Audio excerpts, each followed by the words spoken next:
Suatu saat nanti kita di mahsyar itu kan perilaku kita disyuting Allah, direkam, video kamu itu direkam. Pas direkam kowe muni duit untuk duit girang, untuk bojo girang, pokoknya untuk yang duniawi itu girang. Bareng bar salat biasa-biasa wae. Terus kita takoki pangeran. Jom kowe bar salat biasa wae, bareng untuk duit kok girang. Penting di duit mbek salat. Saya berkali-kali ngaji bilang karena kenangan terbaik kita ketika ning donya yo tahu salat. Jadi nak disyuting pangeran sampeyan ketemu pangeran kan pantes. Ning donya tahu salat, tahu sujud kan keren. Dan itu dilakukan dengan keasikan yang luar biasa. Karena terus isin, aku jagungan mbek kanca sak jame betah, jagungan mbek apa 8 menit entuk 20 rakaat. Isin nak kamu. Singkat cerita Imam Bukhari itu pede meriwayatkan hadis setelah banyak orang mimpi Rasulullah niku liwat ditututi Imam Bukhari. Iku fawwah ma akhta aqdamahu qadamai Rasulillah sallallahu alaihi wasallam. Terus delamaan yang pernah diinjek Rasulullah niku mautia aqdami Rasulillah sing nate diinjek qadami napa Rasulillah. Itu Imam Bukhari persis di situ. Akhirnya ulama tahu itu maknanya betapa persisnya beliau ketika meriwayatkan hadisnya Rasulullah sallallahu alaihi wasallam. Ada lagi orang mimpi niki teng kitab Fathul Bari. Imam Bukhari itu betul khirbah itu semacam peso kecil. Yadzubu anhu itu kalau ada orang melukai Nabi, dia yang bela-belain supaya orang itu tidak bisa melukai Nabi. Dan itu ditakwil oleh ulama bahwa beliau yang nanti akan mensortir al-ahadis al-maudu'ah, dibuang semua, nggak boleh dinisbatkan kepada Rasulullah sallallahu alaihi wasallam. Jadi kamane itu jasa-jasanipun Imam Bukhari. Terus ketika beliau mau kapundhut, terus Imam Bukhari ketika mau kapundhut itu tertib sekali. Saya banyak membuktikan baik secara bacaan maupun nyata. Orang-orang soleh itu kalau mau kapundhut itu tertib. Mulane sampai nak kapundhut aja selonang-selonong. Nak mati itu sing tertib. Sing rapi lah, tertata. Kalau cerita sedikit. Bapak kula niku selawase niku tiap tahun nilai kula teng Jogja. Ibu mboten pernah memamitkan saya sama ketua tempat kerja kula. Niku bapak tindak tengkene kula Jumadil Ula niku sak tak pamitno mbek kancamu, guru-gurumu, kanca-kanca kowe mulai ngenteni aku. Terus bapak Recep kapundhut. Mbah Mun juga gitu, saya menyaksikan sendiri mau kapundhut itu uang dititipkan Gus Subab. Iki aku nak balekno, nak aku ora balik wis bagi dulur-dulurmu. Terus beliau di pesawat ngendikan Gus Yasin, "Tenan lho Sin, aku tahlili." Terus ternyata di Mekah kapundhut. Itu contoh-contoh kapundhut yang tertib, beretika dan berperadaban. Nah Imam Ghazali luwih parah malih, parah kramate mboten parah masalahnya. Engko mbok potong dadi geger. Niku badhe kapundhut itu tuku kafan piyambak. Tuku kafan. Terus kanca-kanca sing perjalanan 3 hari karena dulu enggak ada pesawat. Ora ono WA. Niku diundang. Tolong dinongkas ning nggonku ya. Ketika beliau kapundhut itu orang yang perjalanan 3 hari enggak ada yang terlambat. Ditakoki, "Kenapa kamu enggak terlambat?" "Saya sudah diundang 3 hari yang lalu." Dan niku tuku kafan terus badhe subuh salat terus piyambake cara Jawa nggih agak selonjor terus adike diceluk, "Ali ya bil kafni, aku jupukno kafanku." Terus diambung, terus beliau ngendikan alar ridho bil intiqal ila malikil mulki, pun kula ridho pindah teng alame jenengan Gusti, maksudnya kapundhut. Ya terus kapundhut. Jadi adike ora ribet tuku kafan, ora ribet tuku.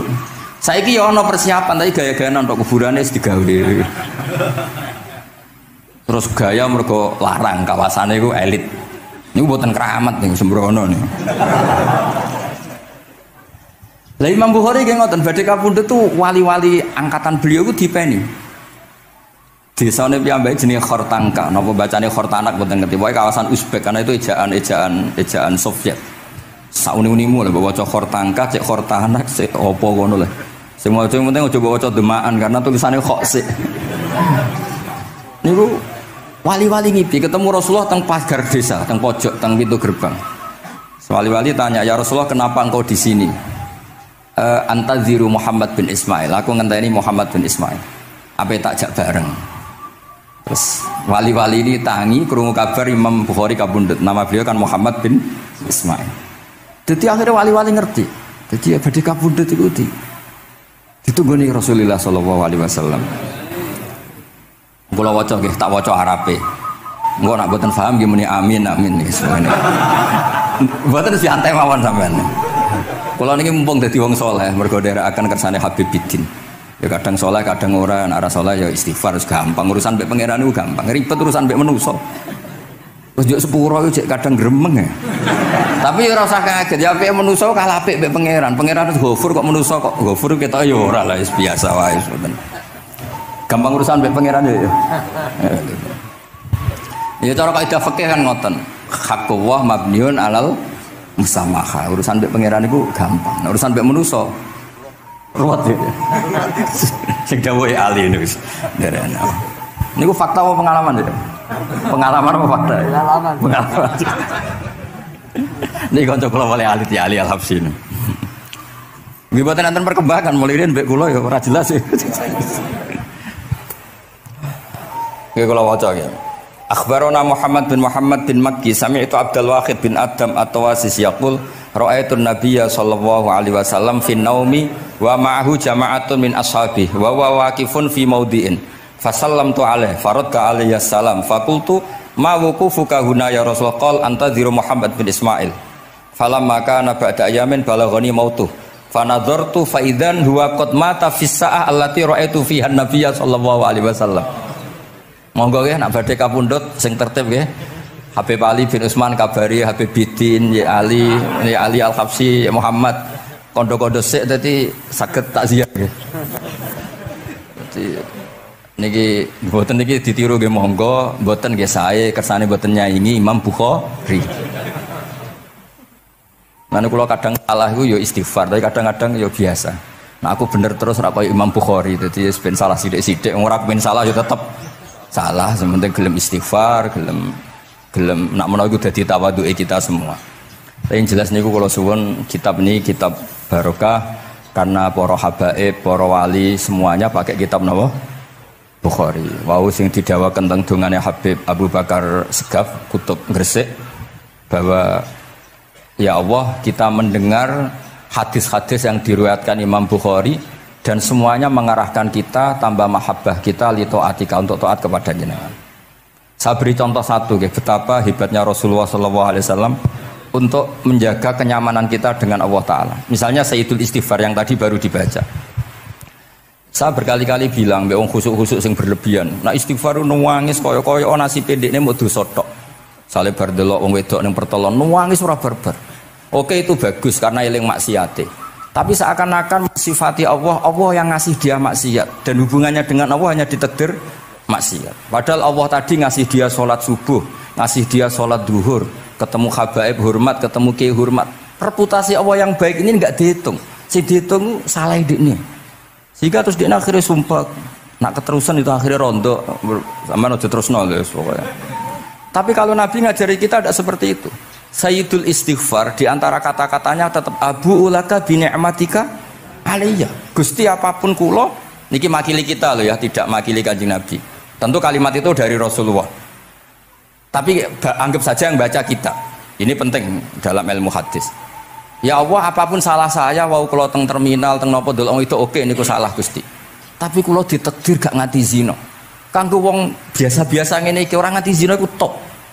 Tapi aja terus delok terus iki cerita wae. Dadi delok istighfar tapi ra nganti zina alhamdulillah. Bar delok tok ya istighfar tapi ra takok nomere iku alhamdulillah. Ora moto terus dikeloni ning kamar. Alhamdulillah. Artinya ada sisi nikmat lah. Wong rai pas-pasan wae kok saleh ngono kan top ya. Ora top delok top ra nganti terus lho. Dan Quran membenarkan model ngono iku, maksudnya membenarkan dimaklumi. Dimaklumi iku artinya yo kelas-kelas ngono iku ayate intastanibu kabaira ma tunhauna anhu nukafir angkum sayatikum. Yo kelasé lagi ngono. Tapi maksud saya kowe kudu eling sisi abu ulaka bi ni'matika alayya. Ya Allah kula delok kok ora zina ya ora takok nomor. Alhamdulillah Gusti jenengan tesih ngreksa kula. Tapi kok terus wa abu ubi dzambi, tapi lha apa Gusti kula delok bareng nggih sepuro Gusti. Jadi artinya betapa Rasulullah itu ketika mengajari kita istighfar itu juga bersamaan dengan itu ikrar bahwa nikmat Allah aktsar wa aktsar. Bahwa sisi nikmat Allah itu jauh lebih besar. Makanya di Quran itu tidak ada hanya perintah istighfar, fasabbih bihamdi rabbika wastaghfiru, tetap ada bihamdi rabbik. Apapun kita ini masih masya Allah. Nah, barokahnya hadis-hadis seperti itu, belum hadis solusi. Rasulullah mboten nate dosa, tapi selalu ngasih solusi wong dosa. Wa atbi'is sayyi'atal hasanata tampuha. Berarti bar wong wedok wayu sawangane kok dosa, golek rondo sing elek tuwek kei dhuwit. Mbah, wau kula badhe maksiat niki kafaroe. Engko amen didongakno kaya corona.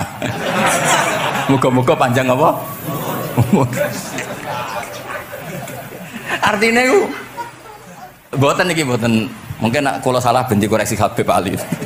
Tapi Habib mun terlambat dadi sungkan mesti. Dadi niki cerita, jadi malah ikrare Habib Abu Bakar Segaf, dawu-dawu Nabi itu menginspirasi kita. Belum masalah adamul kunuti wal yaksi. Semua orang Islam seluruh dunia itu nggak ada yang putus asa. Meskipun ahlul ma'asi, ahlul kabair. Barokai hadis riwayat syafaati Rasulullah sallallahu alaihi wasallam. Coba kalau kita tidak dengar hadis syafaat, wong sing tahu dosa langsung fatalistik, sing tahu salah tahu fatalistik, sak donya iku ora ono sing wani iman. Perkarane kabeh gak ada salah. Tapi barokai syafaati Rasulullah sing diriwayatkan Al-Kutubus Sittah, sing diriwayatkan kitab-kitab sing muktabar. Akhirnya wong wani iman. Senajan to salah wis wani iman. Engko arep-arep syafaat Rasulullah sallallahu alaihi wasallam. Terus sing ra maca Bukhari, soalnya tiap pidato sholawat salam kunjuk kanjeng Nabi Muhammad sallallahu alaihi wasallam. Engkang kita tenggo syafaate teng dina sing diarep-arep hubungane mbek Nabi dhewe jarang maca sholawat, sing penting nenggo syafaat. Wis ngono lah, sing penting ku ndadekno iman biwujudis syafaat.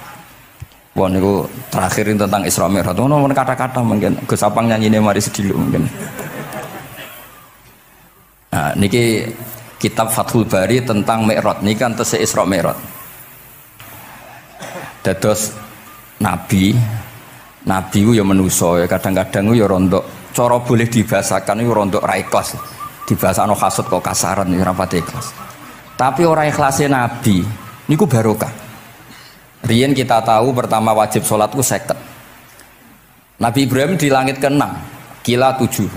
Kalau ora roh persise urutane, mergo riwayate beda-beda, ana semene 6 ana semene 7. Mengko ya ora roh dhewe, pokoke nek ora 6 ya 7. Coba bantah kula.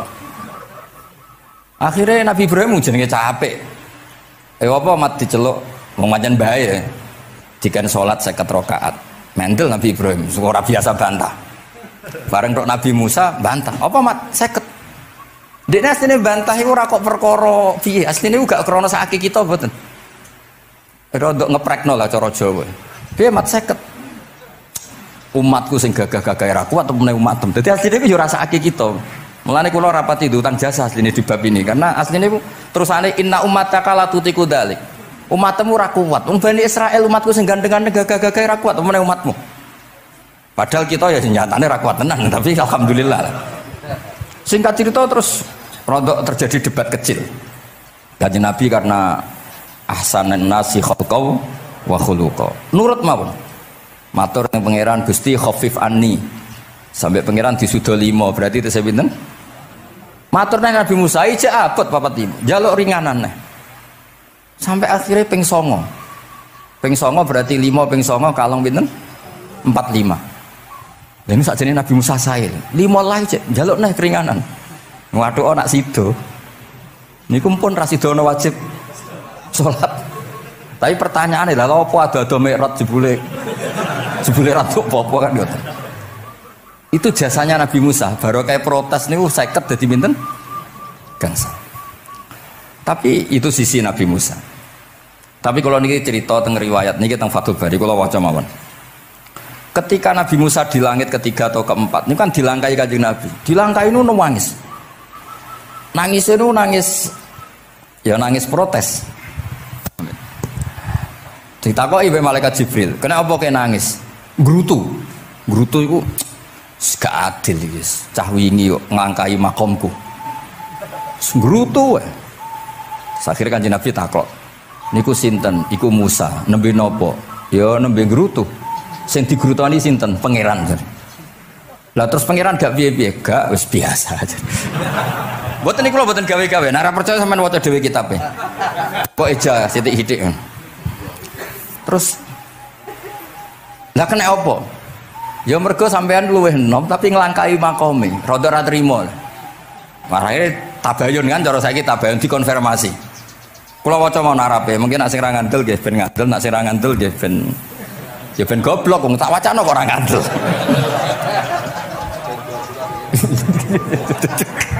Dari ali. Kula waca mau narape, niki top tenan nih, wis romerat tenan nih. Teng kitab kula halaman 613 juz itu. Jadi sampean saged ngecek malih. Misalnya beda halaman nggih. Apa ya? Bab ya, babnya ya di bab. Bismillahirrahmanirrahim. Niki jelas sampean jarang maca iki. Apa ora tahu ya? Jarang ora tahu parah deh. Parah gak nate. Niki kanca kula mulai alit niki teng sarang. Jadi kula niku de kanca Habib Zain niku kanca mulai alit. Alhamdulillah nganti tuwa ora ono perkembangan ya tetep kanca maksudnya iku. Ya sudah dadi kiai, nak masalah materi sudah tambah sugih ya. Umat ya tambah akeh, tapi hubungan akrabnya tetep sepo wancet. Engger ketemu ya pikirane ngopi, rokok. Nah, kula sono perkembangan ya gak rokok ya termasuk. Tapi kalau cara fatwane Mbah Nafek salah. Rokok cara kowe apa, Hak? Misale ke darani haram, kowe sing salah. Ning dinggon barang haram diobong. Aduh, kelarang. Mboten nate menang. Iki seksine niki. Nah, kula debat mbek Mbah Nafek. Lah iya rokok itu haram, mulane dobo. Kowe nek ndirokok sitok terus mbok yakini haram, rak berarti jek ana terus barang haram. Tapi nek tak rokok kan tak ilangi. Berarti aku ngilangi haram. Mbah atau menang panjenengan. Ya ya, mana apa. Nah kula kalah tuwa nurut mawon.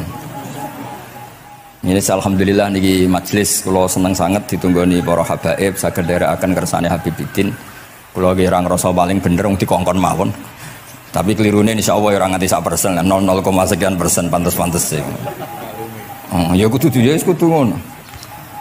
Kula waos nggih. Bismillahirrahmanirrahim. Ketika Nabi sinten? Musa ya, kesalib Nabi Muhammad sallallahu alaihi wasallam niku nangis.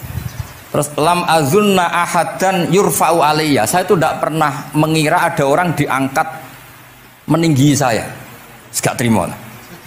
Terus mergo napa? Yasumu banu Israil anni akramu 'ala Allah. Umatku wis kadung yakin nek saya ini yang terbaik kok dilangkai wong ku piye? Kaya kula misale sedarani wong alim alamah terus jebule keliru kalah mbek amang kan yo isin. Dari burung amang putune Nabi mboten isin kula nek kalah mboten isin. Wis mboten yakin mboten isin. Apa isin kalah ya ora apa-apa. Tapi ini kan jaga imet kan. Misalnya kula tengkeling terus ali terus kula ndek kanca ya bidin ini cerita lucu tenan iki kisah nyata. Jenenge Kiai Izzuddin Buntet itu top-tope kiai di era itu. Dua santri niku tiang Cirebon asli Jakarta. Jenenge Budi. Ini kanca niku tak sebut jenenge wong cerita lucu. Dia itu bangga dengan kiainya karena orang Jakarta. Iku mergo angger kiai mbek Kiai Izzuddin ku nyucuk. Bangga nek mergo kiyaine ra ono sing ngalahno. Kabeh kiai sak kawasan kono iku nyucuk. Suatu saat ana pengajian ngaturi Mbah Mun ya Mbah Maimun Zubair. Kiai Izzuddin nate mondok sarang. Bareng wonten Mbah Mun Kiai Izzuddin nyucuk. Niku bocah niku teng tingkat 2. Aduh kiai ku keok. Gak terima.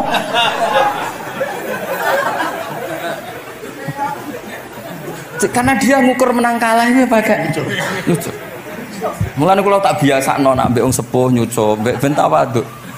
Semoga kuwatirku nak ono wis ben santri kula aduh Gus Mbak Kiok wis akeh kelah, sementing tawaduk. Lho akhirnya cah niki niku badhe niku pamit boyong mondok teng sarang.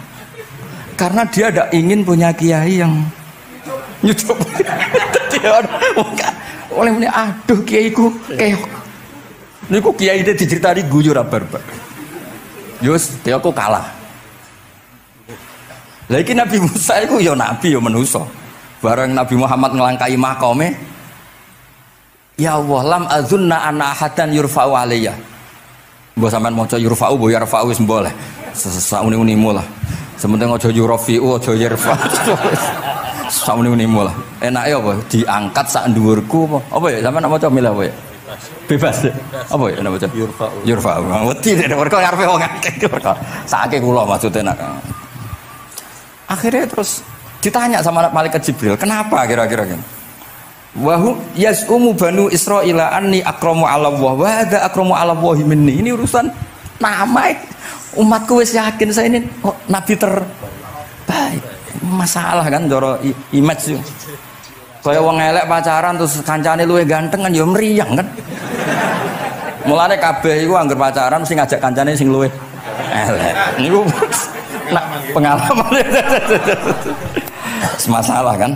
Kaya ustad, nang kiai apa kiai ning desa-desa moh ngajak kancane sing luwih alim, masalah ya. Golek penderek sing wis ora apa-apa lah kira-kira. Kula termasuk ndek nyali, ngaji ngajak ya amang medal ngalim. Kula termasuk kiai ndek nyali. Bon. Walau kana hadza wahda hana aliyya. Maksudnya nak aku kalah mbek Nabi Muhammad wis gak apa-apa lah, secara pribadi aku kalah gak apa-apa. Oke. Pancen iki sing dipilih aku kalah gak apa-apa. Walakin ma'ahu ummatuhu wa hum afdhalul umam indallah. Lho nak antar ketua kalah aku ora masalah, oke lah. Lho tekan sak umatku yo kalah, dadi gak trimo. Dadi wong ra trimo iku yo oleh sithik-sithik tapi Nabi Musa wae ora trimo. Terus walakin ma'ahu ummatuhu wa hum afdhalul umam indallah. Jadi sampean-sampean iki itu orang yang digugat Nabi Musa. Monggo di Fatihai kersane mboten gugat.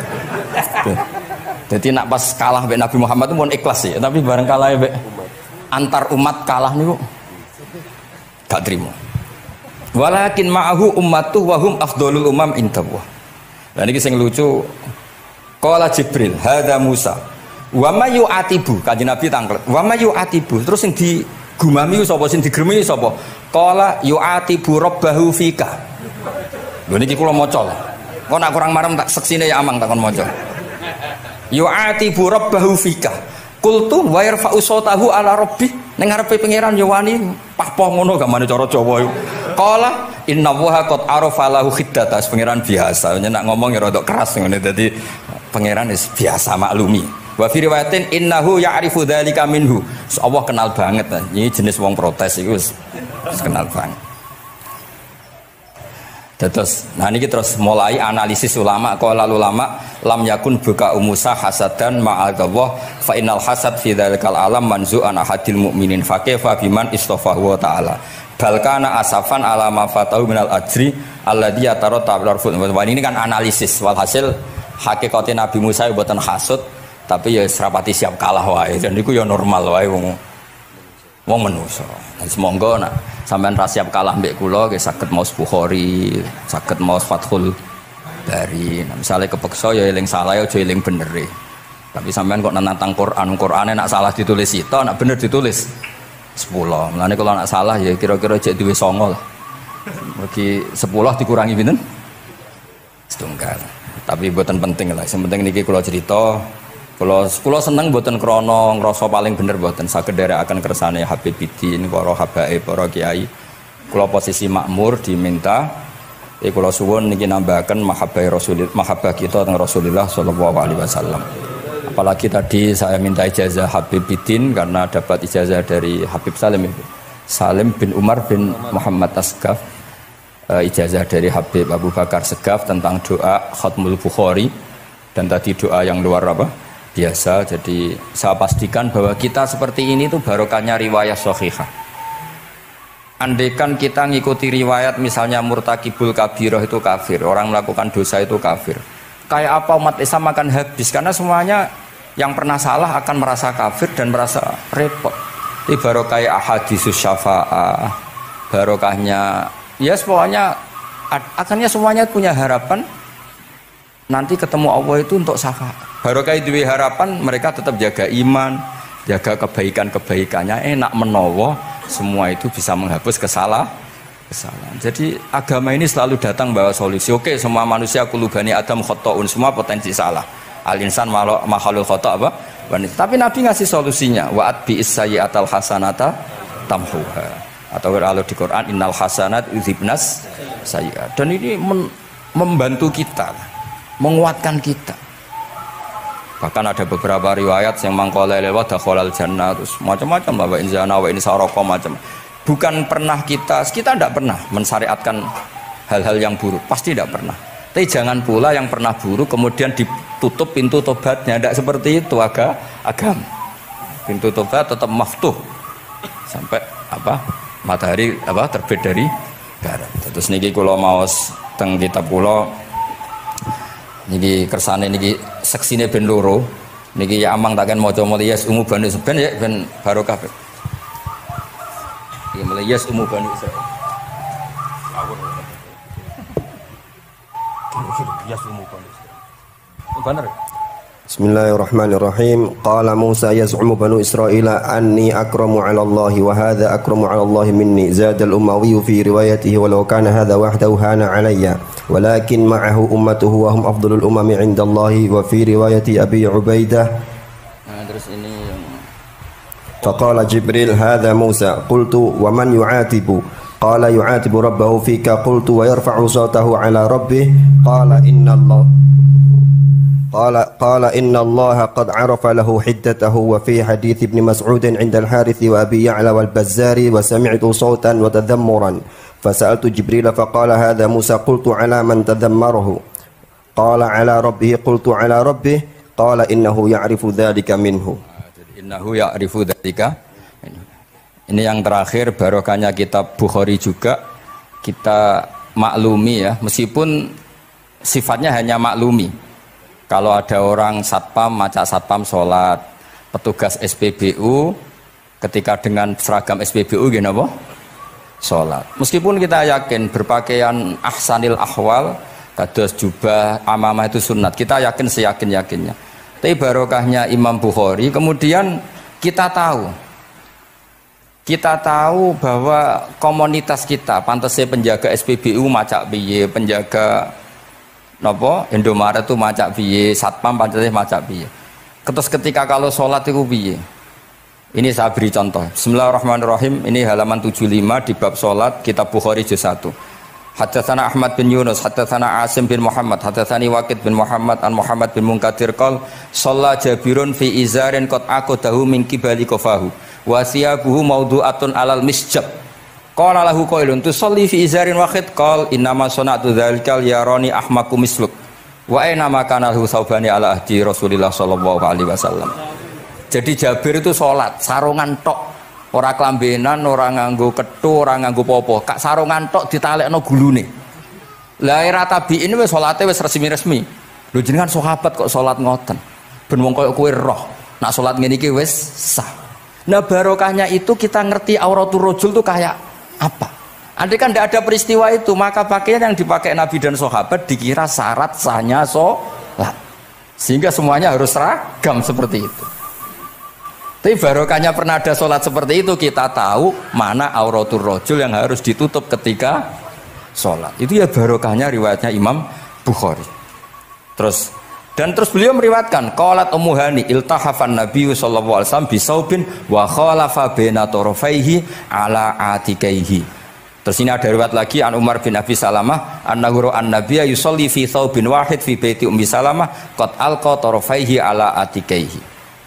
Oke, jadi kita sepakat sholat yang baik pakai ahsanis siyab, pakai formal, tapi tetap ada standar siapapun boleh sholat dengan pakaian yang asal nutupi aurat. Barokahnya ada riwayat seperti itu.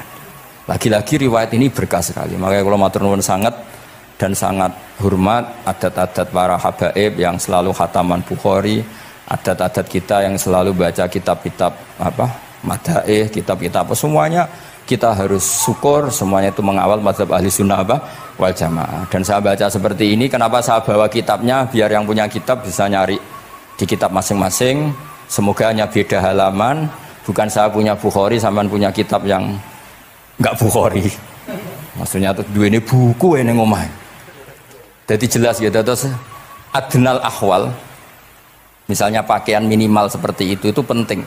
Supaya akhirnya ada orang satpam sholat pakai pakaian satpam ya tidak janggal, ada yang pegawai SPBU sholat gitu tidak janggal, karena sahabat Jabir ini pernah menunjukkan di depan umum sholat seperti itu supaya menunjukkan kadar aurat mana yang harus Andai kan tidak pernah ada peristiwa Jabir dan Rasulullah selalu sholat ala ahsanil ahwal, sahabat misalnya ala ahsanil ahwal, pasti seperti itu dikira syarat sah, dan itu akhirnya umat masa pegawai SPBU macak ngono, satpam macak ngono, barang kiai teko sing kiai sing ndi wong macake padha kan ya ribet. Jadi kabeh iku berdasar napa ilmu. Quran itu turun itu kan mustameknya, pendengarnya itu zaman itu kan orang kafir semua. Makanya pertanyaannya itu untuk jadi ahli tafsir itu syaratnya ada enggak? Ya syaratnya ada, harus paham itu. Lalu syaratnya paham itu apa? Untuk Quran itu syaratnya satu, ya dapat hidayat itu. Karena kalau kita pakai standar apapun itu tidak bisa. Karena banyak orang kafir dulu karena punya pengetahuan yang baik tentang uslubul kalamil Arab, itu Quran turun itu memahami dan faham. Ini termasuk yang diceritakan Shahibus Shahih, yaitu Imam Bukhari. Imam Bukhari itu cerita ada orang namanya Jubair bin Mut'im, itu kafir. Saya ulang lagi ya, Jubair bin Mut'im itu kafir. Dia datang ke Madinah untuk negosiasi Asra Badrin, tawanan perang Badar. Delalah pas itu Rasulullah SAW memimpin sholat maghrib, baca surat Wattur wa kitabim mastur fi raqim mansyur. Si Jubair ini mendengarkan terus. Mendengarkan itu kok enak. Nah dia mulai argumentasi kekafirannya terganggu, logika kekafirannya terganggu. Itu ketika Allah mulai mempertanyakan am khuliqu min ghairi syai'in. Kalau kalian merasa Tuhan, mbok kamu itu merasa hidup tanpa pencipta. Ya sudah, kalau kalian merasa Tuhan sebagai subjek, sebagai aktor sejarah, kalian harus khuliqu min ghairi syai'in. Manusia itu diciptakan tanpa pencipta. Atau amhumul khaliqun, atau kalian memang pencipta. Lalu kalau kalian pencipta, pertanyaannya Allah, am khalaqus samawati wal ard, apa kalian semua atau mereka yang kafir itu pencipta langit dan bumi? Terus bala yuqinun, pasti mereka tidak pernah berpikir sebagai pencipta langit dan bumi. Walhasil ketika surat itu selesai dibaca, Jubair bin Mut'im langsung menemui Rasulullah SAW. Terus dia masuk Islam. Ya, terus dia masuk apa? Islam. Ini bukti bahwa Quran itu bisa difahami orang kafir dan bisa menjadi sababul hidayah. Sebab itu saya pastikan jika Quran itu dikaji orang non muslim dengan niat belajar, itu harus diberi hak.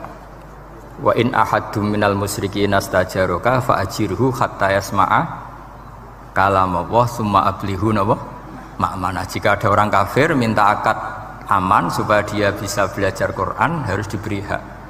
Karena awal-awal Quran itu saking fasohahnya, saking jameknya, saking jelasnya, bahkan aslama Umar mergo bistimaihi atau bisamaihi ayat Al-Quran. Wa kadzalika aslama Jubair bin Mut'im juga ketika mendengar ayat Quran. Pertanyaannya kan, dia ketika mendengar itu muslim apa masih kafir? Masih apa? Kafir. Dan aslama setelah mendengarkan ayat apa? Quran. Ini nanti saya terangkan secara logika mukjizatnya. Terus ini sekaligus pamit kalian pengurus Menara, juga utamanya Pak Najib, ya Haji Najib. Saya akan suasananya ngaji seperti ini dan insya Allah selalu pakai Bukhari di bab Fadhailul Quran atau Mukjizatul Quran. Nanti setelah niki do ngopi mulai uteke itu merap. Neng Jawa itu ribet, niki cara disiplin ngaji wis kriminal. Kok ono kopi ono ngaji, mesti wong eling kopi sih. Sajane cara disiplin ngaji kriminal. Tapi wong niki boten disiplin dadi nggih pun. Kula waca nggih. Bismillahirrahmanirrahim. Ini cerita Islamnya Jubair bin Mut'im. Ya, di Bukhari saya juz 3 halaman 193, kalau di Fathul Bari juz 9 halaman 583. Ini nanti ngaji sampai jam 3. Nanti jadi kalau jam 3 top. Kok yang ketoke sampean seneng nganti jam 3. Nah kita ora paham nggih seperempat jam. Nggih, haddatsana al-Humaydi, haddatsana Sufyan, qala nggih qala haddatsuni 'ani Zuhri an Muhammad bin Jubair bin Mut'im an abihi. Qala sami'tu an-nabiyya sallallahu alaihi wasallam yaqra'u fil maghrib bit-tur. Falamma balagha hadhil ayat am khuliqu min ghairi syai'in am humul khaliqun. Terus am khalaqus samawati wal ard bal la yuqinun am indahum khazainu rabbika am humul musaytirun. Kada qalbi ayatiron. Kada meh-meh apa qalbi ati ingsun iku ayatira yen to terbang apa qalbi. Hampir hatiku itu hilang, nyaliku sebagai orang kafir itu hilang karena argumentasi saya kalah. Kalah itu ya kalah. Jadi karena Allah itu sangat rasional. Saya berkali-kali kalau ngaji bilang Allah itu zat paling fair, paling kalau boleh dibahasakan tuh ngajak kita sangat-sangat rasional. Saya berkali-kali ngaji bilang untuk menafikan Tuhan selain Allah itu Allah cara nantang itu sederhana sekali. Qul ara'aytum ma tad'una min dunillah aruni madza khalaqu minal ardi am lahum syirkun fis samawati. Kalau kalian punya Tuhan selain saya, kata Allah tidak apa-apa. Asal yang kamu tuhankan itu punya reputasi lah. Ketika aku bangun langit itu ya urun-urun tau apa gitu. Melok gawe langit ora, urun semen ora, kok melok jadi pangeran piye gitu. Jadi aruni. Yang kamu pertuhankan Fir'aun Namrud ketika aku bikin bumi itu di mana? Kan tidak ikut. Tahu-tahu lahir di bumi, tahu-tahu sebagai Tuhan. Ini apa-apaan itu. Jadi aruni madza khalaqu minal ardi am lahum syirkun fis sama. Jadi kalau kata Allah, ini yang pikirannya Jubair bin Mut'im, enggak apa-apa kamu tuhankan selain saya kata Allah, tapi am khalaqus samawati wal ard. Apa Lata Uzza Hubal punya reputasi menciptakan langit bumi. Enggak kan balayukinun. Lalu Namrud, Fir'aun dan sebagainya am khuliqu min ghairi syai'in. Apa mereka itu lahir sendiri tanpa pencipta? Enggak juga kan? Nah, logika-logika itulah yang menjadikan Jubair bin Mut'im, Sayyidina Umar, Khalid bin Walid banyak yang menjadi masuk napa? Islam. Tapi logika yang dibangun Quran ini kita sudah mulai lupa. Karena tadi surat iki kasihate ngene, sakake Quran. Waqiah mari di duwe, Ra'at nyepet nawang mati kan sudah kasihate itu sudah. Jadi bayan arah mati-mati diwacana surat napa? Ra'at. Dia lupa secara fikih itu hukumnya gimana itu? Apa qatil enggak itu? Ada orang mau mati tidak mati-mati, kamu bacakan Ra'at langsung mati. Ini pembacanya ini qatil apa enggak? Ini harus dibahsul masail di Masjid Menara. Karena sebelum dibacakan Ra'at itu enggak mati-mati, setelah dibacakan mati. Ini kategorinya itu qatlun amdul khata apa khata sibul khata apa. Jadi Quran itu menjadi hilang mukjizatnya kalau kita terus ngomong kasiat ya. Waqiah terus mari di duwe. Ra'at nyepet nawang napa? Mati. Terus surat Baqarah itu mari tolak napa? Apa terkenalin? Tolak sandat ya? Ya sebetulnya enggak apa-apa tapi yo sakake Qur'ane lah, jangan ya tetap fungsi dasar Quran ya dabaru napa? Ayat. Mungkin kalau terangkan. Di sini kada qalbi ayatira. Kula waos ya tengene Fathul Bari. Ka'annahu inzi'ajun inda sama'i hadil ayat atau inda sima'i hadil ayat. Kalau maca 2 kali karena kalau sampean di guru sing macane simak. Guruku maca simak Gus Bak sama tak waca ping pindho inda sama'i hadil ayat untuk inda sima'i hadil ayat. Li fahmihi ma'naha wa ma'rifatihi bima tadammanathu. Fa fahima al-hujjata fastadrakaha bilati fi tab'i. Wa dzalika min qawlihi am khuliqu min ghairi syai'in. Terus sampai am khuliqu al makna am khuliqu min ghairi khaliqin wa dzalika la yajuzu. Terus li anna ma la wujuda lahu kaifa yakhluq wa idza batalal wajhani qamatil hujjatu alaihim bi anna lahum khaliqan.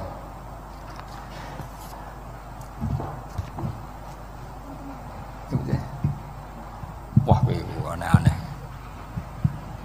Dan di kegiatan ya biasanya. Lah semula orang ngrungokno ora noto mix pokoke. Jadi Islam itu orang harus punya amilus sholihat. Jadi nak gak mulang yang ngrungokno, nak orang yang nonton apa? Islam itu gampang. Begini ya kalau terang nggih, mboten sampean kulino argumentasi Quran. Ketika Allah menafikan Tuhan selain dirinya, saya ulang lagi, ketika Allah ingin menafikan Tuhan selain dirinya, sebenarnya argumentasinya itu gampang sekali. Kita tahu di awal juz 6 misalnya qul ara'aitum ma tad'una min dunillah, ara'aitum di tafsir-tafsir akhbiruni. Coba saya kasih tahu ara'aitum bima'na apa? Akhbiruni. Coba kasih tahu saya. Kalau mereka itu Tuhan, apa reputasinya? Aruni, tunjukkan ke saya. Madza khalaqu minal ardi. Ketika aku menciptakan bumi itu mereka urun apa? Fir'aun lahir di bumi, Namrud di bumi, Nabi Isa di bumi. Semua yang kamu Tuhan kan lahir di bumi. Lalu ketika bumi diciptakan, kontribusi mereka itu apa? Mbok kalau yang merasa jadi Tuhan tuh mbok yo gawe lah urun gitu. Gampangane iku yo wong iku ana kualifikasine. Nek dadi kiai iku yo tau mutolaah. Tahu ngaji bafail macam-macam lah soalnya. Nak dadi wong sugih iku syaratnya ya diwarisan atau pekerja keras. Kan kabeh ono syarat. Mosok dadi pangeran tanpa kualifikasi. Dadi presiden yang menang di pemilu ini. Ini jadi Tuhan kok tidak punya reputasi aruni madza khalaqu minal ardi am lahum syirkun bis samawat. Kok jadi Tuhannya bumi ya reputasinya menciptakan bumi. Lah Jubair bin Mut'im itu orang kafir, saya ulang lagi orang kafir. Terus Allah membombardir dengan argumentasi am khalaqus samawati wal ard. Yang kamu tuhankan apa menciptakan langit bumi? Am khuliqu min ghairi syai'in, apa yang kamu tuhankan itu wujud begitu saja tanpa pencipta.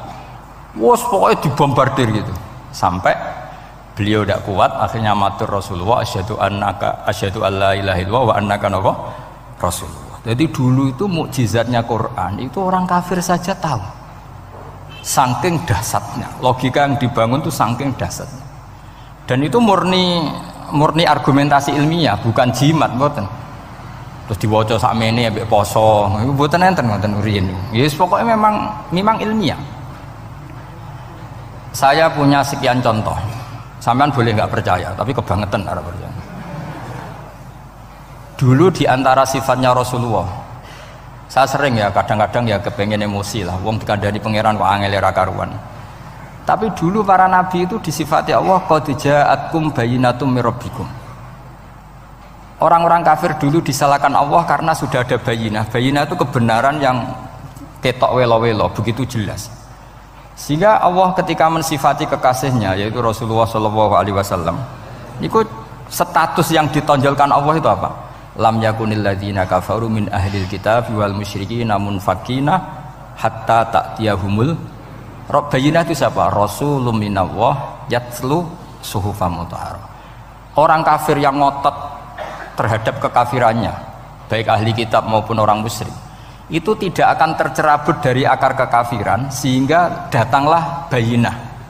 Bayinah itu kejelasan yang benar welo-welo. Siapa itu? Rasulun minallah yatslu suhufam. Nah, benar welo-welo itu karena argumentasinya dibenturkan. Saya ulang lagi, dibenturkan. Saya beri sekian contoh argumentasi yang dibenturkan. Saya berkali-kali cerita kalau ngaji. Lama sekali, ya saya ulang lagi, lama sekali cara berpikir orang kafir, entah kafir Cina, entah kafir Quraisy itu sama. Di mana-mana Tuhan itu penyelesai problem. Pikiran mereka, kalau problem itu banyak ya Tuhannya harus banyak. Makanya ada dewa petir, dewa apa, dewi keberuntungan, macam-macam. Di orang kafir jahiliyah juga sama. Ini Tuhan spesialis hujan, ini Tuhan apa, sesuai fungsinya. Sehingga ketika Rasulullah itu datang membawa konsep satu Tuhan, mereka protes. Disebut aja'alal alihata ilahau wahida inna hadza la syai'un ujab. Masa Tuhan satu, padahal problem kita ini banyak. Inna hadza la syai'un ujab, ini aneh. Tapi Nabi secara telaten adu argumentasi. Kalau kamu sebagai pembantu, sebagai budak, lalu majikan Anda banyak, semuanya punya perintah yang beda-beda. Kamu suka apa enggak? Ya tidak suka Muhammad. Enak mana majikan banyak sama majikan satu? Ya enak satu. Tuhan kamu itu majikan kamu. Kalau Tuhan kamu majikan kamu, kalau Tuhannya banyak, perintahnya beda-beda, habis kamu. Ya sudah, amat Tuhannya satu saja. Itu namanya bayinah. Bayinah itu argumentasi yang enggak terbantahkan. Nah, itu yang disebut hatta ta'tiyahumul, itu disebut daraba wa mathalar rajulan fihi syuraka mutasyakisuna wa rajulan salamal lirajul hal yastawiyani masalah alhamdulillah. Jadi ketika mereka dijak argumentasi, oke mat, kalau majikan banyak itu gak enak, enak majikan satu. Wa rabbukum sayyidukum, Tuhan kamu itu majikan kamu, maka enak satu. Oke Muhammad, kita terima konsep itu. Alhamdulillah akhirnya mereka Islam. Nah sekarang enggak, berjuang ngamuk ya. Dijak logika itu rapati gelem. Nah, begitu juga tentang syarik. Saya berkali-kali kalau ngaji cerita, saya sebagai manusia mungkin atas nama hati saya sering tidak ikhlas, tapi atas nama ilmu itu saya ikhlas terus, nggak pernah ada ikhlas atas nama ilmu. Saya beri contoh, sampai aku pengen ikhlas permanen, meskipun aku sepotonganmu ya ikhlas, tapi ini kan latihan, jenenge latihan. Nah ini saya beri contoh, nanti setelah pulang ngaji ini pasti ikhlas, secara ilmu paling enggak. Ya saya ulang lagi secara, nah hati itu segera roh, hati banyak kepentingan lah jenenge hati. Lama sekali kita ikhlas mengatakan ini putih, ya kan? Kertas ini putih apa hitam? Putih. Kamu ikhlas gak? Ikhlas kan? Gak ada yang bayar kan? Kamu mengatakan putih kan? Gak tak bayar. Terus peci saya ini orang pasti sepakat ini hitam. Dan lama sekali orang mengatakan ini hitam, tanpa ada yang gaji. Nah, kenapa kita ikhlas? Karena memang faktanya ini putih, sehingga kita katakan putih. Peci hitam, faktanya juga hitam, sehingga kita katakan. Pertanyaannya, kenapa ketika Allah kamu katakan Tuhan, kamu udah ikhlas? Padahal kamu mengatakan ini putih-putih, gak ada yang gaji juga mau. Alasannya apa? Karena ini fakta. Dia betul. Sekarang Allah Tuhan itu fakta apa enggak? Fakta. Loh kenapa untuk mengatakan Allah Tuhan kamu nunggu opah? Loh itu ngawur tau cara ilmu. Betul ngawur betul. Ngawur kan? Harusnya kalau mengatakan fakta itu yang ikhlas. Putih kita katakan putih, hitam kita katakan hitam, meskipun nggak ada yang bayar. Nah itu ilmu. Maka kalau kita dengan ilmu nyembah Allah mesti ikhlas. Ya Allah memang kau Tuhan ya tak sembah. Atas nama ilmu loh, saya ulang lagi, atas nama. Tapi kalau atas nama hati, Gusti nggih nyembah nggih nyembah lah Gusti nyuwun opah lah kalau ini kan. Maksudnya ku yo piye dadi ribet. Makanya di bab fakta itu Allah ngendikan waman azlamu mimman abadani li jannatin aw narin laulam akhluq jannatan wala naron alam akun ahlan al-uto'ah. Siapa yang lebih zalim ketimbang orang yang menyembah saya yang karena takut surga atau ingin masuk surga atau takut neraka. Andaikan saya sebagai Tuhan tidak menciptakan surga atau neraka, apa terus saya tidak dituhankan? Umpama pangeran ragai swarga neraka tetap pangeran toh? Tetap pangeran kan? Jadi ilmu itu beda dengan rasa, ilmu itu pasti objektif. Nah, dulu saya ulang lagi, orang kafir itu dijak begitu itu mau. Sehingga ketika mereka Islam hari pertama saat itu juga langsung ikhlas karena logikanya permanen. Saya beri contoh ya. Orang kafir itu kan pernah nganggap fungsi Lata, Uzza, Hubal, Manat itu setingkat sama Allah. Padahal mereka oleh mereka dianggap syarik, dianggap setara, dianggap mitra, dianggap sederajat dengan Allah. Sehingga mereka diceritakan Allah balhum qaumu ya'dilun, mereka komunitas kaum yang menyamakan selain Allah dengan Allah. Padahal gak mungkin kan, selain Allah setara dengan Allah kan gak mungkin. Wiku dulu lan nerangno kangelane sak boleh. Cara gurune kuwi. Iki gurune Kanjeng Nabi Muhammad sallallahu alaihi wasallam. Iku nerangkan sekali itu orang kafir paham semua dan semuanya masuk Islam. Itu hebatnya bayinah hatta ta'tiyahumul bayin. Nabi cara nerangkan diajari Allah begini. Misalnya saya kerja keras, kemudian beli Innova. Ya, atau adol warisan beli Innova. Kemungkinannya kan kerja keras atau warisan. Utawa ngerayu mertua kelar tuku Innova, kemungkinan itu sing rodok dake itu jalur pintas ngerayu mertua. Lewat bojone maksudnya. Semacam-macam lah. Apapun itu ciri khas pemilik itu nggak ingin orang lain itu setara dengan dia. Kue kerja keras nabung puluhan tahun beli Innova, kemudian teman kamu udah ikut beli, cara menguasai Innova itu sama dengan kamu. Nak nyiler atau pamit atau bensin ini, sok enak ide. Kue mangkal gak kira-kira? Kamu punya rumah, sono wong mlebu slonang-slonong kayak pemilik, kamu mangkel gak? Mangkel. Nah, Allah cara membuat tamsil itu ya begitu. halakum mimma malakat aymanukum min syuraka'a fi ma razaqnakum fa antum fihi sawa takhafunahum ka khifatikum anfusakum. Coba kalau kamu punya barang, kata Allah, kamu punya barang, punya sesuatu dan itu milik kamu karena kamu yang beli. Kemudian ada orang lain yang cara memilikinya sama dengan kamu, mau nggak kamu seperti itu? Ya tidak mau Muhammad, ini milik saya kok ada orang lain yang merasa setara dengan saya, tidak mau saya. Kalau orang lain mau pinjem ya harus ngemis-ngemis lah, harus dodok-dodok. Ya seperti itu Allah itu bumi itu yang menciptakan Allah sendiri. Kemudian kamu menyertakan orang yang tidak ikut menciptakan setara dengan Allah, ini apa-apaan? Oke mat, kalau gitu Allah la syarikalah. Jadi itu tamsil apa? Saya ulang lagi ya, kalau kamu beli Innova, mau nggak ada orang lain yang cara menguasai Innova itu setara dengan kamu? Mau nggak? Nggak mau kan? Bahkan istri saja nak nganggo kudu pamit. Nak lagi nengan, arawan nengan ya oleh. Tapi apapun itu kan tetap saja harus pamit, harus prosedur. Namanya ndak ikut punya. Nah itu kemampuan ini yang mulai hilang di umat Rasulullah. Jadi Nabi itu punya fatona. Fatona itu kecerdasan untuk memberi penjelasan. Disebut orang kafir itu tidak akan infikak, tercerabut dari cara berpikir mereka, munfakin hatta ta'tiyahumul. La bayina itu siapa? Rasulun minallah yatlu suhufam mutahhar. Jadi Nabi itu kalau memberi penjelasan itu gampang sekali. Baik itu penjelasan akidah maupun penjelasan fikih. Dulu di Medina itu abkhosun nasi kailan. Orang Madinah itu orang paling curang kalau dagang dulu sebelum Rasulullah datang. Sehingga misalnya mau beli pelem itu mangga itu, pentil ya dihitung pelem. Jadi busron itu kurma pentil ya dihitung kurma. Misalnya kulaan pari hijau hijau wis dituku, padahal urung jelas jadi padi. Nah nanti kalau kena badai angin ya sudah, apa itu uang itu nggak kembali. Ketika Rasulullah datang, Nabi mau tanya, "Cung tuku apa?" Tumbas pelem. Sekarang satu pohon pelem dituku 2 juta, itu rego pelem tak rego pentil. Mbak sampean jawab ya? Pentil kan gak ono regane, sakmene niku. Ndak ketika dibayar 2 juta itu rego pentil apa rego pelem? Pentil lho mboten. Ketika pentil sakmene dituku 2 juta satu pohon itu rego pelem atau rego pentil? Pelem kan? Sekarang faktanya pentil apa pelem? Pentil. Makanya Nabi terus tanya, "Qul ara'aitum in mana'allahu as-samrah fabima yastakhilu ahadukum mala akhi." Banyak tak apa loh hadis-hadis.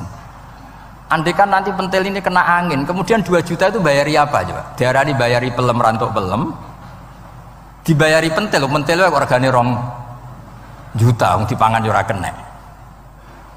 Akhirnya wong Madinah sadar betapa buruknya sistem perdagangan mereka. Wong pentil kok diregani 2 juta. Semenjak itu ada fikih boleh jual pentil itu ba'da budui sholahiyah, setelah jelas-jelas jadi pelem.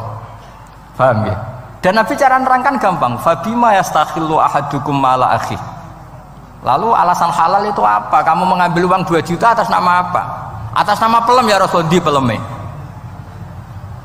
Atas nama pentil, mosok pentil regane 2 juta. Jadi akhirnya orang Madinah sadar semenjak itu tidak jual buah-buahan qabla budui sholahiyah, sebelum kelihatan berstatus napa? Samroh buah. Jadi Nabi itu orang yang kalau menjelaskan itu gampang sekali. Dulu itu Nabi pernah dibully orang Bedui. Nabi pernah ngendikan la adwa wala tiarota wala hamah, tidak ada penyakit menular. Ya ada orang Bedui itu iseng itu ya iseng. Ada unta gudiken, dijejero unta waras. Akhirnya sing waras melok gudiken. Si Bedui ya rada kurang ajar. Rasulullah ditimbali, ya rada kacau ngene. Alhamdulillah gak wong kudus nih. Ya Rasulullah, katanya engkau tidak ada penyakit menular. Ini onta ini tidak gudikan, tak jejeri yang gudikan ikut gudikan. Terus Nabi banget pinter ya. Dikira Nabi itu kan kalah ya. Nabi jawabannya enak. Faman a'dal awwala. Semua rawi membaca al awwala. Faman Fam mongko te sapa ada maringi nular sapa man al awala sing pertama. Ya nek iki jarimu ketularan iki, lha iki ketularan sapa? Sing pertama gudiken. Wah iku asli lah ya maksudku ya sing iki. Jadi Nabi itu gak pernah kalah kalau argumentasi. Nah sekarang banyak umatnya Nabi, tambah soleh itu tambah rapat iso mikir biasanya. Makanya Mbah Mun terkenal bikin jargon zada khuzuan zada jalan ini. Karena kemampuan fatona itu juga harus diwaris. Saya beri contoh ini ngaji hujjah, ini masih ngaji tentang Quran. Biar kamu tahu kualitas Quran itu mukjiz betul. Ini tak bacakan dua kitab yang permanen itu Bukhari. Saya bawa usul fikih yang dikarang Abu Bakar Al-Baqilani, gurunya Imam Haromen. Jadi mbah gurunya Imam Ghazali. Imam Ghazali ngaji Imam Haromen. Imam Haromen ngaji namanya Syekh Abu Bakar Al-Baqilani. Itu orang top, orang terkenal sekali. Itu ngarang kitab namanya I'jazul Quran, itu yang dipakai hampir semua ulama itu. Saya pernah belajar itu pas musim haji. Saking sakralnya kitab itu tak baca berkali-kali pas musim haji I'jazul Quran. Orang kafir itu kan otaknya sudah error, tapi kandanannya angel. Dan itu kalau kita salah ngelola argumen itu bisa kalah. Ya. Saya beri contoh. Ya. Ketika Nabi Musa memaklumatkan sebagai nabi, itu Fir'aun tanya, "Wama Rabbul Alamin?" Lalu Tuhan Rabbul Alamin itu siapa?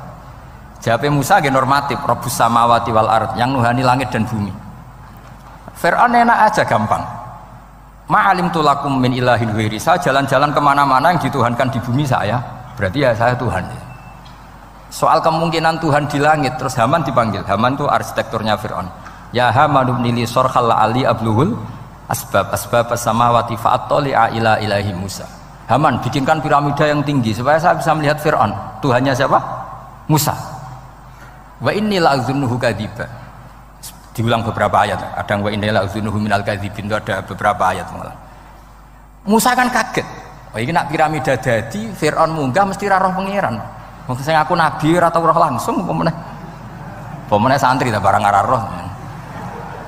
Jadi kan Fir'aun Musa akhirnya bingung. Iki misalnya munggah tenan mesti roh Allah, padahal kata Musa, kata siapa Fir'aun?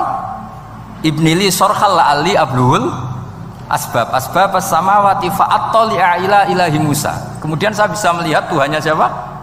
Musa. Wah jare Musa, wah prono iki nak munggah tenan tetep ora roh Allah, jare Allah gak ono. Wong Firaun wis kadung geblek. Angger gak roh berarti gak ono. Apa yang dilakukan Nabi Musa? Beralih argumen. Saya ulang lagi, beralih argumen. Ya sudah, definisinya tidak seperti itu. Tuhan definisinya tak rubah. Rabbukum wa rabbu abaikumul awalin. Sing mengerani buyutem. Wah iku langsung sak majelis separuh itu iman. Wah iki nak Fir'aun pangeran, buyut-buyute ora ono pangeran. Karena pangerane datang terlambat. Ini aneh, pangeran dhisik buyute piye? Wong buyute ra pangeran kok putune pangeran. Akhirnya Fir'aun langsung cara Jawa asemane wah entek. Nah, makanya kalau Syekh Nawawi ngendikan, kalau debat kok wis muring-muring wis ra ilmiah. Makanya terus Fir'aun la as'alannaka minal masjunin, tak penjara we. Dia sudah ada ilmiah lagi. Ketika Rabbus samawati wal ardi, Fir'aun masih berusaha ilmiah. Saya kemana-mana dituhankan fil ardi, maksudnya di bumi. Soal kemungkinan di langit, saya nanti bikin bangunan mau lihat Tuhanmu Musa. Tapi ketika dipojokkan dengan Rabbukum wa rabbu abaikumul awalin, yang nuhani nenek moyang kamu. Entek Fir'aun. Waduh, aku di bapak di mbah. Mbahku ora pangeran kok putune pangeran. Berarti mbahku tanpa apa? Pangeran. Wah ribet iki. Penjara Musa. Jadi emosi dia karena sudah enggak bisa debat. Jadi semua nabi itu ciri khasnya itu punya kemampuan argumentatif. Makanya nabi itu harus fatona, harus punya kecerdasan. Dan itu juga yang dilakukan Quran ketika nafyu uluhiyati ghairillah, ketika menafikan bahwa selain Allah itu pasti tidak Tuhan.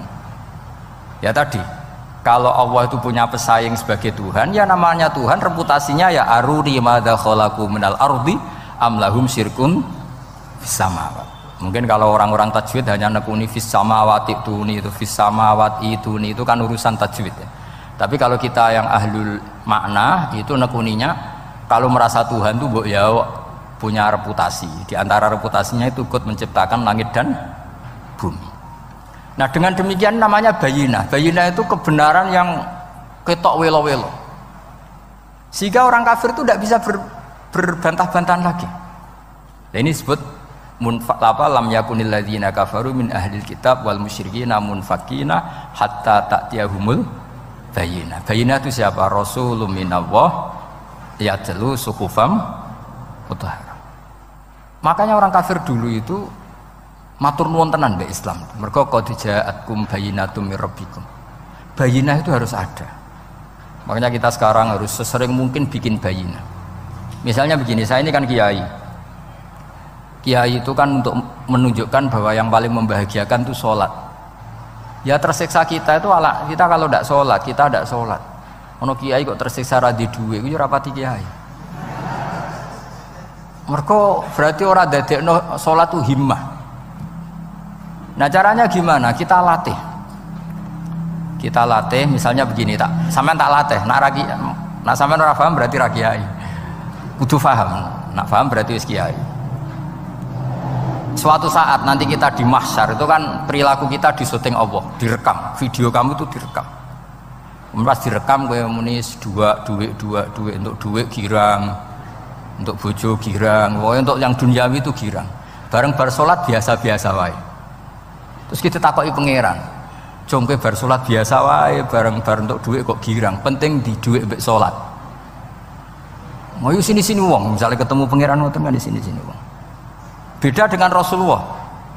Rasulullah itu anggar radi sumpek nonton mloko ngator ngidul ngaron ngidul sampai ngendikan arikhna ya Bilal, tolong saya kasih istirahat ya Bilal. Ketika Bilal datang ngetuk pintu, ya Rasulullah as-salat Nabi terus sempurna karena mau ketemu kekasihnya. Makanya ngendikan wa qurratu aini fis shalah, sempurna. Jenenge apa salat itu sempurna. Saya berkali-kali ngaji bilang karena kenangan terbaik kita ketika ning donya yo tahu salat. Jadi nak disoteng pangeran, sebenarnya ketemu pangeran kan pantas. Ning donya tahu sholat, tahu sujud kan keren. Nah, hal-hal seperti ini tuh harus dijelaskan. Sayyid Zainal Abidin itu nak sholat itu aslinya mau kepengen 2 rakaat, sholat sunat mau kepengen 2 rakaat. Tapi setelah sholat tuh dia merasa ya Allah, matur nuwun jenengan kasih rezeki sholat, sehingga terus sholat lagi sebagai syukur diberi sholat 2 rakaat. Saking syukurnya sholat lagi itu gak tahu akhirnya setiap hari itu 1000 rakaat. Dan itu dilakukan dengan keasikan yang luar biasa. Karena terus isin, aku jagungan mbek konco sak jam betah, jagungan mbek apa 8 menit untuk 20 rakaat itu isin lah. Itu ya duwe isin maksudnya ya. Iki cerita wong duwe isin, nek sing mboten nggih monggo lah niki pilihan, niki cerita mawon. Sampeyan aja takok, lah Gus wae iso nglakoni itu ora, gak sopan takok kiai, paham. Itu cerita mawon. Tapi saya bisa bayangkan perasaannya orang-orang soleh. Wong nak duwe isin itu jagungan mbek kanca wae asik. Padahal kanca iki ra jelas prospeke, cara dunya ya ora jelas, akhirate ya ora jelas. Lho iki jagungan mbek Allah kok kesusu, ini makhluk model apa kan? Hamba model apa? Lho Kanjeng Nabi itu sampean tak critani. Garwa paling disenengi Sayyidah Aisyah. Wayu perawan. Siddiqah lare. Ini ku Sayyidah Aisyah saking kepingine dikumpuli Nabi niku nak Nabi salat malam niku turu ning ngarepe. Ya turu ning ngarep. Nabi ku mboten gaya kok sampeyan dinggon salat khusus mboten nggih salate nggih tenggene gen sarine. Masane kan kada kaji-kaji sugih ana ruang salat. Ana sajadahe, ana tasbih komedi. Gaya tok. Kula bolak-balik dolan wong sugih-sugih. Monggo Gus nggon pesolatan. Wah iso ambu malaikat blas gak ana yakin. Gaya tok wis. Aku elek-elek yo gawa Quran mambu lah, ana malaikat ora mambu lah. Potongane wis blas. Nabi ku mboten nggih sederhana sing didamel qiyamul lail nggih sing teng kamare Sayyidah Aisyah niku. Niku Sayyidah Aisyah ku jarak tulu Malang. Lha niku yo ora dibeda mek Nabi nek mun kepengin salat nggih salat mawon. Nak pas kias qiyam niku pas berdiri Sayyidah Aisyah ndelojor. Jebule salate diterusno, pas Nabi badhe sujud, akhirnya kakinya ditekuk. Ngekeki ruang Nabi sujud. Akhirnya kenangannya Sayyidah Aisyah, akhirnya Nabi bilang ke saya, dari ini ata'abbadu li rabbi, aku keizin. Aku tak asik mbek pangeran. Fataraqtu hawa ya li hawahu. Gelem ra gelem aku ngalahno kepenginku dikumpuli Nabi mergo demi senenge Nabi mbek pangeran. Iso sampean. Sampean niku tahajud ngenteni nenengan mbek bojo. Wong bojo elek kok ninggalo tahajud iki. Ah, amit tenan jelas. Dane ora bojone ayu malah ora tau napa? Tahajud. Wis musibah tenan iki, wis musibah. Nabi ku garwane ayu, Aisyah. Lho niku mboten pas teng Sauda, lho pas teng Aisyah. Lho niku sing nyekseni nak Kanjeng Nabi jumeneng nganti mlentoh niku Aisyah. Dia agak tau mikir kok Aisyah. Lho jajal kene bojo wayu, kok bergak tahajud. Pas rukun lho ya, nak rukun agak tunggale, pas rukun. Lagi agak tau mikir wong ning Sayyidah Aisyah pas rukun qiyamul lail nganti swaromat qadamahu nganti melentoh. Ketika dijawab, bukankah engkau sudah dimaafkan mata qaddama min dzambika mata akhir? Jawab Nabi, afala akunu abdan syakur. Kayak apa? Karena tadi ketika Nabi sholat tuh asik. Siapa yang bisa menandingi keasikan seorang hamba dengan kekasihnya, yaitu Allah Ta'ala. Dan itu yang ditiru dzurriyyah-dzurriyyahnya kayak Sayyid Ali Zainal Abidin, kan sekali sholat itu asik. Makanya ada wali ditanya, kamu masuk surga, Gusti wonten sholat mboten teng swarga? Nak mboten sadok mboten usah jare. Nak kowe mlebu swarga seneng kan hore ora usah subuh kan. Ngene potongan ku angel mlebu swarga. Karena tadi kepen mlebu swarga ben bebas subuh, bebas Jumatan. Berarti selama ini kamu ngambut syariat itu problem, napa? Masalah ya, berarti ngambut syariat itu masalah. Ning donya haram nyabu, sebayangno ning swarga ape napa? Nyabu. Mergo ana wa khamril lazzatil lisyaribin la fiya ghulu wa lahum anha yunsafun. Jadi orang-orang baik itu ukurannya itu, makanya saya bilang mungkin kita tidak ikhlas secara hati karena hati kita ya taqallab molak malik, tapi kita harus ikhlas secara ilmu, ya, ikhlas secara apa? Ilmu. Yaitu tadi caranya saya ulang lagi ya. Kamu mengatakan ini putih-putih kan tidak ada yang bayar kan? Paham ya? Karena ini fakta. Nah sekarang Allah jadi Tuhan itu fakta apa enggak? Fakta. Kenapa kamu mengatakan Allah Tuhan nunggu dibayar surga? Itu memalukan apa enggak? Nah di bab ilmu kita harus ikhlas, meskipun hati kita sebagai manusia mungkin tidak ikhlas. Ini fatwa Imam Ghazali. Jadi ilmu itu segala-galanya. Makanya disebut fa'lam annahu la ilaha illallah, bukan fas'ur. Fas'ur itu rasakan kalau Allah itu Tuhan, enggak, tapi fa'lam. Karena kalau rasa itu kan tawakal tok, orang mergawe ora di duit. Padahal pokoknya rasa itu kadang ya umat tawakal ya, kabeh ku pangeran. Tapi kadang-kadang tawakal tok orang mergawe ya kere. Iya, ujug-ujug mending ngono. Padahal ya Islam, kadang ya tamatan madrasah ngomong ngono. Karena hati sing ngomong ngono iku hati. Lesan kan hanya terjemahan, hanya penerjem. Tapi kalau ilmu enggak, ilmu tetap sadar. Enggak bisa sesuatu tanpa melibatkan Allah Subhanahu wa taala.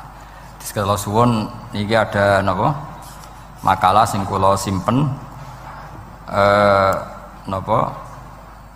Akhirnya terus Jubair bin Mut'im niku masuk Islam karena logika yang dibangun oleh surat At-Tur ya, itu tidak meninggalkan logika yang selama ini dipakai, yaitu menuhankan Lata, Uzza, Hubal dan sebagainya.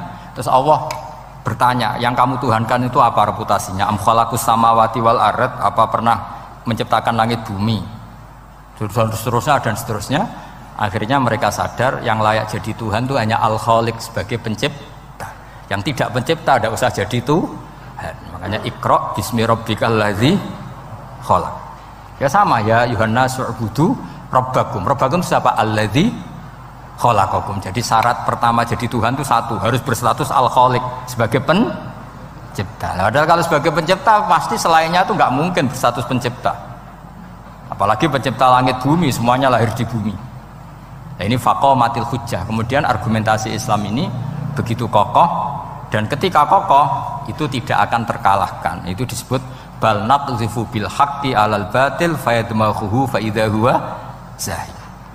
Makanya saya berkali-kali bilang ngaji Quran itu ya harus ada ilmu manteknya, entah berapa kadarnya harus ada ilmu mantek. Saya beri contoh.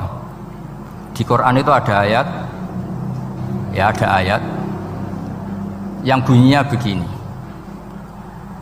Kebatilan, ya apa? Kebatilan. Itu diistilahkan Quran itu wa ma yubdiul batil wa ma yu'id. Saya ulang lagi. Wa ma yubdiul batil wa ma yu'id. Saya tasrif abda'a yubdi'u, memulai. Wa ma yubdi'u lan ora iso memulai apa al batilu barang batil. Wa ma yu'id lan ora iso kembali. Kebatilan itu tidak bisa memulai dirinya sendiri karena tidak pernah wujud. Kebatilan itu sesuatu yang nggak pernah punya eksistensi sehingga memulai dirinya aja tidak bisa. Misalnya begini, peci ini hitam. Pernah nggak dibenarkan orang yang mengatakan ini putih? Nggak pernah kan? Pernah nggak terjadi 2 ditambah 2 itu 100? Nggak pernah kan? Sama, uluhiyatul asnam. Saya ulang lagi, uluhiyatul asnam itu adalah amrun sing la yubdi wala wujuda lidzati. Apa status ketuhanannya Fir'aun misalnya, status ketuhanannya Namrud itu pernah terjadi apa enggak? Enggak pernah kan? Nah, makanya Quran istilahkan kebatilan itu memulai dirinya saja enggak bisa. Bagaimana bisa nandingi barang hak? Memulai dirinya aja enggak mungkin. Karena memang enggak pernah ada la wujuda lahu aslam, hakikatnya enggak pernah wujud. Sekarang saya tanya, uluhiyatul asnam, uluhiyatul lat, uluhiyatul uzza, uluhiyatul hubal, uluhiyatul fir'aun, uluhiyatul namrud, semuanya pernah ada enggak? Enggak ada kan? Makanya kul ja'al haqqu wa ma yubdi'ul batilu wa ma yu'id. Barang hak itu nyata dan barang batil itu memulai dirinya saja enggak? Ya enggak mungkin kan? Pernah enggak Fir'aun jadi Tuhan terus dibatalkan Musa? Dari awal ya memang enggak Tuhan, cuma dia agak ngerti kalau enggak Tuhan itu saja kan. Tapi dari awal Fir'aun kan enggak pernah Tuhan. Makanya sekali kul ja'al haqqu mesti wazahakol batil, karena batil ini la wujuda lidzatih, batil ini enggak pernah wujud. Lah logika gini harus dibaca dengan mantek. Caranya gimana? Kita harus belajar ilmu logika. Ilmu logika itu begini, kata Fathul Bari, hadhil makhlukot, ini kan langit bumi kadung maujud. Kamu bilang bumi ini ada, ya di mana-mana barang ada itu penyebabnya ya sesuatu yang ada. Makanya ilmu tauhid ngajari kita, pertama sifatnya Allah kita sebut wujud, karena hadhil maujudat mesti khalaqu hal maujud, masa hadhil maudak. Makanya kata kita Fathul Bari itu, kenapa Quran itu tidak pernah ngeritik orang ateis? Yang dikritik itu kesalahan Yahudi, kesalahan Nasrani, tidak pernah ngeritik orang ateis. Kata Imam Fathul Bari, idlamu qawamata itu udah imbang, terlalu gak masuk akal, jadi gak dianggap pemain. Lah wong misalnya terus wong kok debat mbek wong ini, bumi ku wujud ora? Ya wujud, sing gawe gak wujud. Bumi ana ta ora ana, sing gawe ora ana. Kan ngajak goblok bareng kan. Maksudnya ku nak goblok ya dikira-kira kan, maksudnya ku nak lumayan kan, misalnya zaman kita mungkin wong Jawa kuno, bumi ku wujud, sing gawe apa? Bae. Kan lumayan, pokoknya sing penting ku ana sing gawe sel. Soal kok sing gawe rada keliru kok dibenerno lah, tapi ana sing gawe sen. Iki ora. Barang wujud penyebabnya itu tidak. Berarti adamun yakhluqu maujudan, barang ra ana tapi nyiptakno sing wong darani ra ana iku mesti ra duwe ngefek apa kok darani. Itu aneh kan, sesuatu yang enggak ada menciptakan yang ada. Nah beda dengan agama yang lain, meskipun menyebut Tuhan itu 3 atau menyebut Tuhan itu salah, tapi kan menyebut wujud. Lah iku ana lumayan nih, karek beneri sithik lah. Lah Islam lagi datang wujud sing pencipta itu jenenge Allah Subhanahu wa taala. Akhirnya sing darani liyane kon ikut darani ku Allah taala. Nah, artinya gini, ateis itu tidak rival karena terlalu lah, mosok akal sehat dijak goblok bareng. Ya aku mau, hadhil maujud khalaqahul adam, ini wujud tapi penciptanya enggak ada. Lah nyiptakno apa ya ora ono. Berarti apa? Al adamu yakhluqu maujudan, barang ra ono menciptakan yang tidak ada. Padahal khasnya enggak ada itu apa? La yu'athir wa la yakhluq. Jenenge barang enggak ada pasti tidak bisa menciptakan. Jadi ben sampean ngerti ya, jadi supaya lah itu yang dimaksud amkhuliku min ghairi syai'in. Jadi saya ulang lagi ya, dalam ilmu kalam Sa itu wa indana syai'u huwal maujudu wa sabitun fil kharijil maujudu. Yang dikatakan sa itu sesuatu yang wujud. Jadi kalau hadil maujudat, alam ini ada, pasti penciptanya sesuatu yang ada. Nah, karena pencipta itu ada dan dia pencipta, mau tidak mau harus bersifat qadim. Masa yang menciptakan wujudnya dulu yang diciptakan, maka harus berstatus apa? Qadim. Ya dados kula suwun wae kula insyaallah tetap ngaos ulumul Quran saking kitab Bukhari. Niki cerita-cerita tiyang kafir mendengarkan Quran kemudian faham. Makanya dalam muqaddimah Majmu' yang dikarang sarah-sarah sekarang itu ada 6 doktor dari Al-Azhar ngarang kitab Sarah Majmu'. Karena dulu dikarang Imam Nawawi tapi hanya sampai bab riba. Terus diteruskan oleh 6 doktor dari Al-Azhar. Di antaranya ada penjelasan begini. Islam itu datang dengan hujjah. Wa hadhihi la yukawwinuha as-sayf wa innama tukawwinuha al-hujjatu wal barahin. Islam itu datang dengan argumentasi. Dan itu tidak bisa dipaksakan pakai pedang tapi pakai logika. Ya kayak tadi yang saya contohkan, semua nabi pasti ngendikan qad ja'akum bayyinatum mir rabbikum. Bayyinah itu logika yang ketok welo-welo.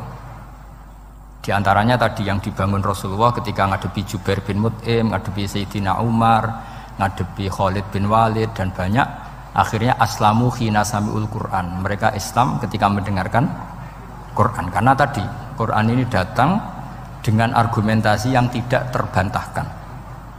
Makanya di sini disebut di kitab ini, saya bacakan kitab Ijazul Quran karangannya Abu Bakar Al-Baqilani. Halaman 13. Kan di Quran ada ayat begini ya, fa'aradu aktsaruhum ya. Kemudian ketika Quran turun, itu banyak yang berpaling dari Quran dan itu disalahkan Allah. Berpaling dari Quran itu disalahkan Allah. Kata Abu Bakar Al-Baqilani, ini ilmu usul fikih. Walaula annahu hujjatun lam yadurruhum al-i'radu anhu. Walaysa liqailin ayyaku laqad yakunu hujjatan wa yahtaju fi qauni. Penting kan? Sampai orang disalahkan mengabaikan sesuatu, itu kalau sesuatunya penting apa tidak penting? Penting. Orang kafir itu disalahkan karena mengabaikan Quran, padahal Quran itu super penting. Sehingga kalau orang kafir dengan Quran itu pasti iman, asal mau dengar. Nah, ketika mukjizatnya Quran ini muncul dan bisa mengalahkan semua argumentasi orang-orang kafir, pilihannya orang kafir hanya satu. Ojo sampai uang lu krungu Quran, mengko mesti iman. Makanya mereka bilang wa qala alladzina kafaru la tasma'u li hadzal Qur'an walghaw fihi la'allakum taghlibun. Jadi kamane kowe itu kanca ganteng, pinter sugih. Satu-satunya cara pacaran merasa seneng jejak apel. Kuwi ku mesti kowe kalah. Jadi ayat itu menunjukkan betapa putus asanya orang kafir terhadap kekuatan Quran sampai mereka bilang latas ma'uli hadal Quran, pokoknya sementing jugeman ngrungokno Quran. Jare Walid, aku sing pinter-pintere wong kafir krungu Quran mah iman. Cara ora mbok provokasi aku ya iman. Walid itu musuh besar Kanjeng Nabi, jenenge Walid bin Mughirah. Niku diken ngomentari Quran disewa, cara sakniki disewa. Mane lagi Walid itu disewa mbek wong kafir. Jeke kowe sing ahli balaghah, ahli sastra. Kita tak sewa kon komentari Quran. Iku ora iso. Orang sekarang dalil-dalil wa may yatawallahum minkum fa innahu minhum. Kalau berkawan orang kafir, maka dia menjadi kafir. Itu kan fatal. Semua nabi ya berkawan orang kafir. Karena dakwahnya memang sama orang kafir. Lo coba, andai kan sampean hafal Quran, itu sama teori itu tuh mungkin menyedihkan. Coba istilahnya Quran. Wadhkur akho'at wa ila adin akhawum huda wa ila samuda akhawum. Terus semua umatnya yang kafir disebut akhawum. Akhaw itu artinya apa? Saudara. Mereka ya berkawan sama orang kafir. Makanya butuh analisis fikih untuk maknani wa may yatawallahu minkum fa innahu. Setelah dianalisis fikih, ternyata semua nabi diistilahkan wa ila madyan akhahum syuaiba wa ila adin akhahum huda. Akhaw itu artinya apa? Saudara. Kalau sama tanya, lalu logikanya gimana? Kata kitab-kitab kan wa in kana dasarin fajanibhu suratan, kalau ada teman buruk jauhi. Kalau teman baik temani. Kalau cara usul fikih gampang. Kancanan maling dosa, wong kok kancane maling. Tapi nak dakwai maling. Apik kan? Aku ora ngancani kok dakwai dandani, selesai kan? Ngancani maling elek, nak dakwai maling. Apik. Demenan rodo elek, nak didik apik kan itu seperti itu. Nah, ini penting kalau aturaken. Nah di sini ini makanya NU itu punya sejarah panjang, banyak wali-wali yang jadab, yang coro zahir itu kancanan wong fasik-fasik. Orang syariat bingung, ini wali kok berteman orang fasik. Ya kalau kamu bahasakan teman ya masalah, kalau kamu bahasakan ini binaan. Enggak, sama jawab saja. Kalau dibahasakan teman masalah enggak masalah kan, tapi kalau dibahasakan itu binaan. Selesai kan? Sama, Nabi berkawan orang kafir itu tidak karena berkawan, itu binaan Nabi. Memang Nabi itu jadi Nabi, objeknya adalah mengislamkan orang kafir. Ya berlama-lama Nabi dialek dengan mereka, muasarah sama mereka. Bahkan Nabi diharuskan bersikap baik sama mereka. Itu yang disebut fabima rahmatim minallahi lintalahum walau kunta faddzan ghalidhal qalbi lan faddu min haul. Tapi sekarang itu orang sudah tidak pakai ilmu. Orang-orang radikalisme itu nggak pakai usul fikih. Pokoknya kalau ada ayat terjemahnya gini ya sudah itu jadi madhab. Akhirnya kecelakaan seperti ini. Pokoknya kalau ada ayat faqtulul musyrikina haitsu wajadtumuhum wa khudhuhum wahsuruhum wa'udu lahum kulla marsad. Sudah hafalnya ayat itu saja. Dia tidak mau ngapalkan misalnya qatilul ladzina yuqatilunakum. Ada ayat lagi wa akhrijuhum ya min haitsu akhrajukum. Sehingga ulama kita membagi kafir itu ada harbi, kita musuhi, ada zimmi, ada muahad, ada musta'man. Itu ulama karena tahu tidak semua orang kafir itu harbi, tidak semuanya zimmi, tidak semuanya muahad, tidak semuanya musta'man. Kalau harbi oke, kita perang, kalau zimmi ya kita bina, kalau muahad ya sesuai perjanjian kita, kompensasinya apa, MOU-nya kayak apa. Tapi apalnya mereka ayat satu tema. Nah celakanya kita yang ngaji di pondok-pondok yang katanya spesialis ingin alim tafsir, apalnya ya satu ayat juga. Wah itu kan satu ayat versus satu ayat, itu ngeri. Makanya kalau sama tanya saya, ini katanya di acara ini sama tanya gimana caranya jadi ahli tafsir, saya jawab gampang. Caranya itu apal Quran, apal hadis, terus apal ulumul Quran. Ya misalnya Nadoman ya Faidul Khobir lah. Kalau kitab Nasar ya minimal itu setengah lanya itkon lah. Kalau nggak lanya-lanya amat ya agak lanya. Karena kitab tafsir itu gampang, teorinya itu mudah sekali. Misalnya al-ibratu bi umumil lafzi la bi khususis sabab. Itu sama dengan kayak kaidah fikih. Karena kalau kaidah fikih itu saya itu pernah dibisui kiai itu. Ini kisah nyata itu. Dibisui kiai itu pas basul masail. Dulu saya itu masih sering mau basul masail. Tadi mun pensiun mun mboten niku mun. Dulu saya dengan Gus Zofur putrane Mbah Mun itu sering makili Pondok Anwar basul masail fikih. Tapi tidak tahu ceritanya Gus Zofur jadi dokter tafsir, saya juga kok ya tahu-tahu menekuni tafsir. Lama-lama orang itu lupa status saya yang fakih ya. Makanya saya itu ya kadang eman gitu karena ini status penting juga. Tapi status fikih itu kadang memang menyesatkan. Karena begini, itu dulu pernah ada basul masail itu begini. Ini kisah nyata ini. Ada desainer baju putri untuk putri, anak putri. Kemudian desainer itu menciptakan satu celana pendek misalnya, atau celana seperempat.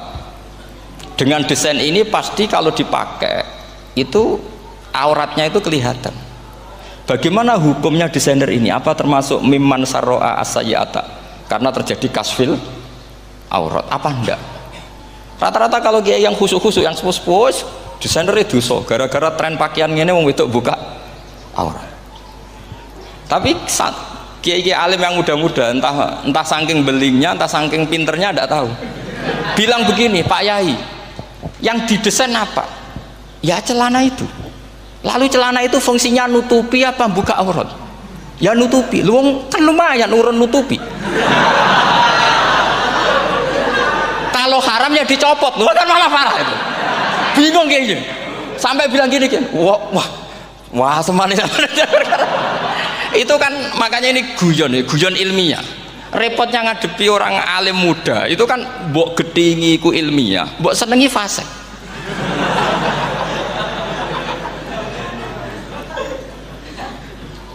ketika kiai yang khusyuk tadi tak tanya, kalau desainer katok seprapat, paham gitu? Kau coba yang celana dalam terlalu vulgar gitu, paham gitu? Nggak rok saja lah, rok mini misalnya, rok selutut. Saman jangan ngeres ya, yang rok selutut misalnya.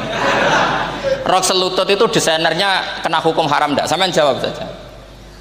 Oh haram dari kiai sepuh, karena dengan desain itu misalnya lututnya kelihatan. Tapi pertanyaannya Kiai Muda saya masih ingat betul, saya tanya. Lalu fungsi pakaian itu apa Pak Yai? Fungsi itu kan tetap nutupi sebagian aurat. Kalau Anda haramkan, barang haram itu harus dihilangkan. Nah, itu. Sampai Kiai itu setelah acara itu manggil saya.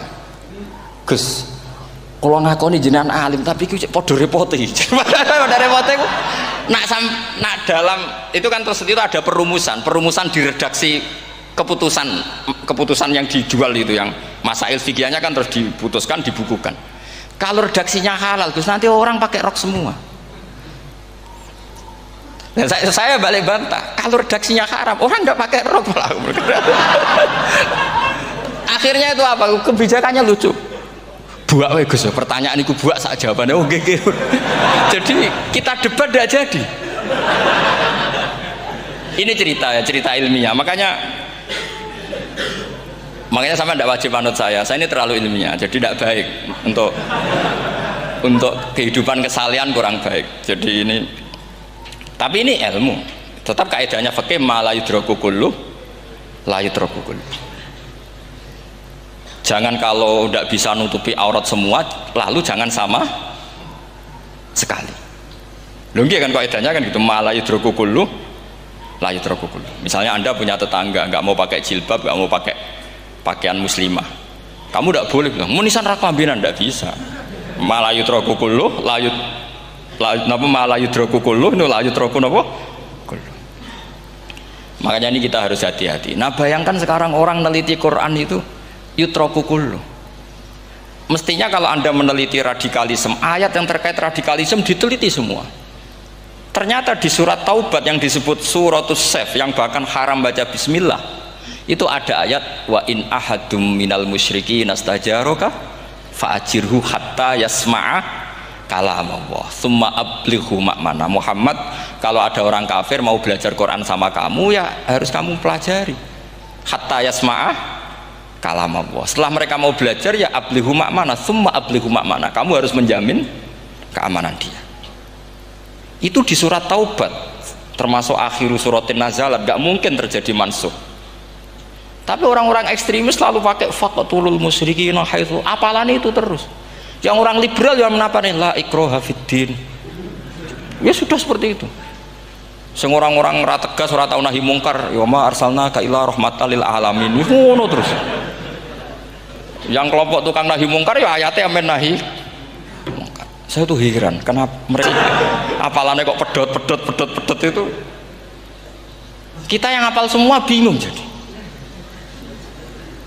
Jadi akhirnya kita yang pinter anut sing goblok, karena saya tuh pernah loh debat sama orang salaf, debat gitu.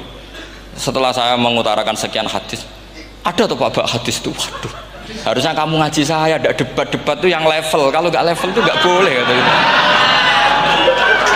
Itu kan ngeri.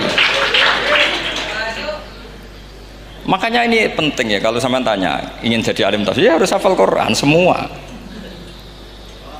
Nah, kalau tidak mungkin yang nunggu orang semua mati baru Anda jadi ahli tafsir, karena tidak ada musuhnya. Tapi saya pastikan orang kafir pun bisa memahami Quran, yaitu tadi hatta yasma'a kalam Allah. Sayyidina Umar itu masuk Islam itu gara-gara dengar adiknya baca Toha, ma anzalna alikal qur'ana litashqa illa tadhkiratal liman yakhsha tanzilam mimman khalaqal arda was samawat ma huwa bikalamil basar. Tidak mungkin seperti ini karangan manusia, itu tidak mungkin. Akhirnya dia Islam. Banyak orang Islam karena diperdengarkan Quran, karena memang notnya sudah unik, makna kualitasnya juga sudah unik, semuanya itu unik, indah. Sampai sekarang pun orang kafir itu orang paling tahu Quran. Makanya Allah mensifati orang kafir itu hasadam min indi anfusihim mim ba'di ma tabayyana lahumul haq. Sekarang sama saya tanya, orang sing tabayyana lahumul haq itu orang paham apa orang tidak paham? Mereka orang kafir itu mengingkari Quran padahal mimba dima tabayyana lahumul haqqu, setelah kebenaran nyata bagi mereka. Nyata bagi mereka artinya orang kafir paham apa tidak paham? Paham. Cuma mereka punya penyakit hasadam min indianus. Mereka juga kalau ada ayat tentang ahkam yang memberatkan, mereka bilang i'ti bi Qur'anin ghairi hada au badil. Muhammad harusnya jangan tema itu yang diangkat, buat cari Quran yang lain yang enggak tema itu. Mereka sampai memilih tema itu karena paham apa karena tidak paham? Karena paham. Makanya di makalah saya pastikan ngaji tafsir itu gampang karena orang kafir pun bisa. Kalau kasus Ahok itu bukan paham itu melintir, beda. Paham sama melintir itu beda. Itu diterjemah Kemenang tuh jangan mengangkat kawan orang Islam, bukan ngangkat pemimpin. Ya liganya kalau ngangkat teman saja tidak boleh, apalagi ngangkat pemimpin. Fatal mana berteman sama orang salah sama ngangkat. Saman kancanan maling itu apik nak menawa nang andani. Terus ngangkat, "Hei maling ke pimpinanku." Parah mana? Parah mana? Artinya sama saja ketika diterjemah jangan ngangkat teman. Sebetulnya ngangkat pemimpin lebih fatal. Itu kan mafhum awlawiyah, itu kan normal saja. Itu di Quran biasa, misalnya innalladzina yakuluna amwalal yatama dzulman, orang yang makan hartanya anak yatim secara zalim. Terus kamu bilang, "Gus, saya tidak makan kok, sepeda motornya tak gasap, tak jual." Yang diharamkan kan makan. Wah, ya sarap kalau gitu. Maknanya begini, memakan harta anak yatim artinya ifsad. Ifsad itu merusak. Nak ngono ikhraq, membakar atau mencuri sama dengan makan, bal asad, malah kan lebih apa? Lebih apa? Dasar. Jadi yakuluna di situ tuh ba'dul amsilah, sebagian contoh min wujuhil ifsad atau min wujuhil ihlak. Jangan kok karena ayatnya makan, oh yang haram tuh makan, kalau nyuri gak apa-apa. Waya fata. Itu kan sama dengan santri geblek ketika ada kiai necong, kowe mbek bojomu jogeman naboi. Suatu saat istrinya lapor lagi, "Pak Yai sekarang tidak naboi tapi nyadui." Karena naboi itu pakai tangan. Mereka pertama dilaporkan kiainya, "Pak Yai, suami saya itu sering memukulin saya pakai tangan gini. Jong jogeman naboi bojomu." "Nggih Pak Yai, siap." Suatu saat istrinya lapor, "Pak, tetap benjut, kenapa? Kalau nak niki disadui." Mereka pikirannya, sing haram nabok, nak nyaduk halal. Wah, itu kan ngajak goblok bareng. Nah, masalahnya di usul fikih kasusnya seperti itu. Makanya saya ini kadang ya maliki sekali. Kadang saya itu maliki sekali. Kadang ya. Misalnya begini, saya beri contoh. Ini yang kisah nyata ya. Ada seorang Arabi datang ke Rasulullah. Ya, tadi kan teman-teman minta juga ilmu hadis ya. Ini satu paket saja. Itu tadi nanti kalau sampean kasih alim itu sudah ada urusan saya tadi. Nunggu orang mati banyak tadi. Kalau nggak usah nunggu orang mati, sarannya tadi apal tadi. Ya Rasulullah, ahlak tuh. Saya ini orang yang rusak. Wama ahlakaka. Lalu yang bikin rusak kamu apa? Qol waqatu imro'ati fina hari Ramadan. Saya menjima istri saya ketika masih siang. Fina hari Ramadan, siang Ramadan. Walhasil Nabi tidak menyuruh hanya kodok, tapi menyuruh kafaroh. Kafarohnya itu merdekakan budak atau memberi makan 60 orang miskin atau puasa berapa? Puasa 60 hari. Atau urut merdekakan budak atau puasa 60 hari atau memberi makan sitina miskin. Oke, kita sepakat ya, hadis itu sahih dan diulang-ulang oleh ashabus sunan. Oke, riwayatnya agak masalah. Sekarang kita analisis maknanya. Sekarang sampean saya tanya, kalau anda misalnya sekarang jam berapa ini? Misalnya sekarang jam 9 kurang seperempat Ramadan, terus anda rokok atau anda ngopi, kepengen ngopi terus ngopi tanpa udhurun syar'iin, anda hanya wajib qadha apa bayar kafarah? Tidak, sampean jawab. Rata-rata kiai kita, oh mau wajib qadha Gus karena gak jima. Sing seru kafarah itu nak jima. Kan ngombe kopi mbek jima beda. Pertanyaannya tuh lucu, ini naif secara fikih masalah. Masalahnya begini. Jima bojo itu tidak zina. Jima bojo itu zina apa enggak? Enggak kan? Berarti dengan makan bedanya apa? Sama kan? Sama-sama amrun mubah. Sesuatu yang boleh. Kenapa hukumannya berat? Makanya kata Imam Malik, Ndak itu nilainya. Nilainya adalah hadku hurmati Ramadan bi ghairi udhrin syar'iyyin. Makanya kata Imam Malik, siapapun yang makan fina hari Ramadan, iftar apapun fina hari Ramadan bi ghairi udhrin syar'iyyin, maka hukumnya sama dengan jima fina hari Ramadan. Karena sama-sama ihlak ifsad hurmata Ramadan bi ghairi udhrin syar'iyyin.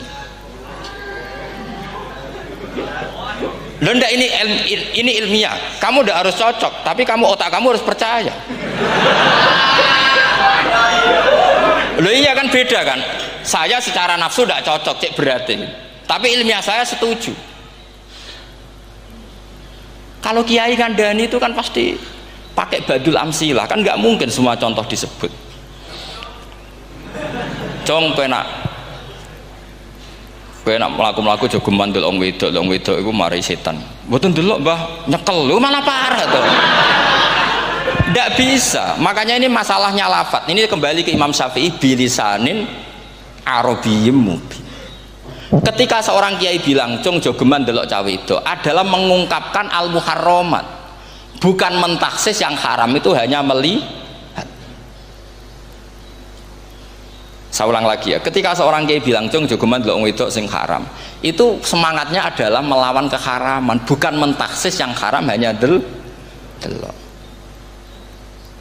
Itu di Quran normal semua, di semua lugat ya biasa. Itu kan sama seperti misalnya seorang mbah ngasih uang cucunya, cung tak kei duit 100.000, cung gue tuku es, terus kue mendingan nak ragu tuku es haram iki kan ngongkone tuku es. Lah kepen putumu mati kan nyeben 100.000 gue tuku es. Ya mulai dulu istilahnya nak bange ke ibu tuh cung 100.000 gue tuku es. Cara wong kuno. Nah, maksudnya gue pokoknya umumnya cak cilik senane es cuma nyebut. Ya sudah seperti itu. Sama seperti Quran menghentikan begini. Ini memang salate yang fikih dulu, yang pokok-pokok. Di antara yang enggak boleh dikawin adalah wa antasma'u bainal ukhtaini illa ma qad salaf. Kamu enggak boleh menikahi Sri dan Zainab, kakak beradik. Sudah sepakat nggih? Fi nikahin wahid enggak boleh al jam'u bainal ukhtain. Jadi mbaknya kamu kawin, adiknya kamu kawin fi nikahin wahid. Tapi nak ngeduni boleh, berarti kan dengan waktu yang berbeda. Quran hanya menyebut itu. Kemudian Rasulullah zaman Sugeng itu hanya nambahi wala binal mar'ati wa ammatiha wala binal mar'ati wa kholatiha, juga agak boleh menikahi ponaan plus buliknya, baik bulik dari bapak yaitu ammah maupun bulik dari ibu disebut apa? Kholah. Kemudian ulama fikih merasa ada yang kurang, ditambahi lagi dua perempuan yang andekan yang satu itu lelaki kok haram nikah, berarti haram jam'u fi nikahin wahid. Misalnya cucu rabibahnya boleh enggak? Enggak boleh kan? Berarti kalau sampai mengumpulkan cucu dan mbahnya fi nikahin wahid juga enggak boleh. Tapi orang yang waras itu tidak akan nyalahkan Quran ketika tidak lengkap. Wa antasma'u bainal ukhtain ila ma qad sal, ini tidak lengkap. Yang haram kan tidak hanya jam'u bainal ukhtain, termasuk mengumpulkan cucu dan mbahnya. Karena Quran nggak mau dengan logika tidak waras, itu tidak mau. Taruh saja orang itu rata-rata mbahnya kan umur 70 tahun, cucunya umur 17 tahun. Kebayang nggak kamu nikahi sehingga adik kan boleh bareng, pasti kamu milih bareng. Makanya Quran hanya bakas wa antasma'u final ukhtain, karena yang mungkin masih menggugah selera itu dua. Tapi kalau cucu sama mbahnya itu, kalau ada yang masih selera kan ya sarap tuh. Tapi fikih sebagai kaidah tetap menerangkan termasuk yang haram jam'u adalah bainal mar'ati wajad datiha. Paham juga maksudnya? Artinya ketika menyebut itu tidak jaminan merangkum semua hukum, tapi ba'dul amsilah. Fa'innal akila yaktafiya bi isyaratil ba'di, karena orang kalau punya akal diisyarai sebagian sudah paham.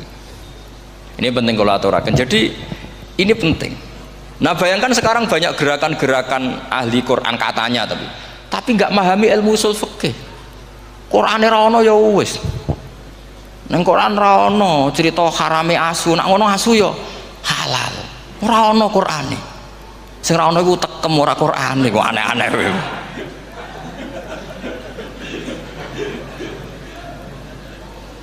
Itu kan sama. Terus sampean misalnya tadi jam 09.00 Ramadan tambah udhurin syariyin terus mangan mie rokokan, itu kan melecehkan Ramadan biguri udhurin syariyin, karena melecehkan hurmata Ramadan kena sanksi separah itu. Jangan kamu terus bilang tapi Nabi hanya bilang masalah jima fina Ramadan. Jima istri itu hukumnya itu tidak zina, hukumnya itu mubah, sama dengan makan. Ini cara madhab Maliki, tapi kita alhamdulillah madhab Syafi'i. Ya itu masalahnya. Berhubung itu menguntungkan sami'na wa ta'na. Itu. Tapi saya sendiri dalam konteks ini, saya itu ya sangat-sangat Syafi'iyah, sangat-sangat Syafi'iyah. Dalam banyak hal sangat-sangat Syafi'iyah. Tapi dalam banyak hal kadang-kadang saya ya Maliki. Ya, itu kan kalau sampean tanya kenapa gitu, ya hikmah baca banyak saja. Karena yang Syafi'i itu ya karena bacanya hanya Syafi'i. Itu bukan fanatik, itu keterbatasan. Jadi itu beda, itu namanya tidak fanatik, itu keterbatasan. Itu beda sekali. Jadi kita harus ngaji yang banyak. Saya itu termasuk utang ya sama Imam Syafi'i itu baca kitab Ar-Risalah. Itu kitab yang kadang satu ulama baca sampai 500 kali. Yaitu Imam Syafi'i itu dalam kitab Risalah itu begini, ini termasuk ulumul Quran yang paling penting. Muqaddimahnya begini, wan nasu sinfani min awalil amri, wan nasu sinfani. Ketika Rasulullah datang membawa Quran itu manusia hanya ada dua, al kuffar sing dari jenis ahli kitab dan kuffar dari jenis yang tidak ahli kitab. Bahkan tidak ada orang Islam zaman itu. Pertama Nabi jadi Nabi itu adakah pendengar yang Muslim? Kan tidak ada, semuanya ahli kitab. Makanya susah kalau Quran kamu analisis korbannya orang Islam. Tuh kata Ibnu Umar tuh lucu, dulu tuh mukhatabnya tuh orang kafir, jelas kuliah ayyuhal kafir. Ya ayuhan nasu ubudu rabbakum alladzi khalaqakum, jelas orang kafir. Karena orang Islam nggak mungkin dikhatabi ubudu rabbakum. Makanya Imam Suyuti kalau nafsiri itu ngeper ubudu rabbakum wahiduhu. Tapi kalau mukhatabnya orang Islam, dawimu alal ibadah atau dawimu alat tauhid. Karena dia tahu kalau mukhatabnya orang kafir, ubudu ya masih wahidu. Kalau sudah Islam kok dikhitabi ubudu, mudawamah alal ibadah. Itu saking alimnya Imam Suyuti. Ini saya teruskan. Kalau mukhatabnya itu orang kafir ahli kitab, itu kemungkinannya ya dua cara mereaksi Quran. Yaitu disebut lam yakunil ladzina kafaru min ahlil kitabi wal musyrikina munfakina hatta ta'tiyahumul. Jadi lam yakunil ladzina kafaru, jelas kafaru itu umum. Kemudian ditafsir kafaru itu ada yang min ahlil kitabi, berarti kafaru yang jenis Yahudi Nasrani. Ada kafaru yang min ahlil kitabi wal musyrikin, kafaru yang jenis musyrikin, yaitu kafir Mekah. Karena cara kaidah nahwu al atfu yaqtadi taghayyur, kalau ada ataf pasti konteksnya beda. Ja'a Zaidun wa Amrun, berarti Zaid ada Amar, Amar ya tidak bakar, karena Ja'a Zaidun wa Amrun wa Bakrun, pasti orang ini berbeda. Tidak boleh orang yang sama kamu pakai ataf. Ini sudah clear ya ini ya. Kemudian cara pandang mereka ya beda. Ketika Rasulullah mengajak tauhid, itu ahli kitab tidak masalah, memang harusnya Tuhan itu satu, tidak masalah bagi ahli kitab. Problem bagi ahli kitab adalah Muhammad itu nabi, itu kita nggak suka. Kalau Tuhan satu oke, tapi kalau Muhammad nabi tidak oke. Kita bisa jadi nabi kata mereka, karena mereka merasa nasabnya sampai Ibrahim. Sementara zaman itu mereka sanksi Muhammad itu nasabnya konti, gak jelas. Ini penting kalau aturakan. Sehingga dalam konteks ini Allah menjawab ahli kitab dulu. Ini itu disebut Muhammad itu nasabnya jelas. Ini itu fihi ayatum bayinatum maqamu Ibrahim. Ini saya dengarin. Ibrahim itu jelas pernah ke Mekah. Bukti Ibrahim pernah ke Mekah adalah jejak kaki Ibrahim di makam apa? Makam mereka, artinya buatan kuburan, buatan jejak kaki Ibrahim ketika bangun Ka'bah. Fihi ayatum bayinatum maqamu Ibrahim. Pun. Kalau Ibrahim pernah di Mekah, artinya beliau pernah nikah di Mekah. Paling tidak punya dzurriyyah di Mekah. Jadi gua Ismail dibawa ke Mekah. Jelas ayatnya wa id yarfa'u Ibrahimul qawaida minal baiti wa Ismail. Ini dengarin ya. Sebab itu saking alimnya berjanji itu beliau tahu betul masalah utama Rasulullah Muhammad adalah disangsikan nasabnya. Sebab itu kitab berjanji pertama cerita setelah dia alhamdulillah macam-macam awalu ma'anab tadi saat terus dia bilang wa ba'du fa'akul huwa Muhammad bin Abdillah bin Abdil Muttalib. Sak terus ya wabak dua Muhammad bin Abdullah bin bagi mereka loh, bagi mereka yang kafir. Terus beliau ngendikan ditutup wa adnanu bila raibin inda dawil ulumin nasabiyah ila dzabihi Ismail nisbatuhu wa jelas saya Adnan itu pasti puter cucu-cucunya Nabi Ismail. Karena orang Yahudi yang disoal Muhammad itu, kamu itu siapa? Kok tahu-tahu Nabi? Kamu orang Arab. Orang Arab itu tidak pernah ada Nabi. Yang Nabi itu normalnya orang Israel, yaitu turunan Yahudi, karena Yahuda bin Yakub bin Ishak bin Ibrahim. Akhirnya Allah membuktikan fihi ayatum bayyinatum maqami. Bukti kalau Ibrahim pernah di Mekah adalah jejak kakinya di Mekah, itu dekat Ka'bah. Ini jawaban Allah yang tentang ahli kitab, karena sudah jelimet. Ada ilmu ansab, ada ilmu nasab, ada polemik kitab samawi. Kalau kafir Mekah ini goblok-goblok. Ketika Rasulullah pakai teori tauhid, orang kafir Mekah itu saking gobloknya bilang gini, Muhammad, kita ini urusannya banyak, utang kita banyak, kasus saya banyak. Kok Tuhannya satu itu tidak cukup? Yaitu mereka mengatakan aja'alal alihata ilahau wahida inna hadza la syai'un ujab. Bagaimana Tuhan hanya satu?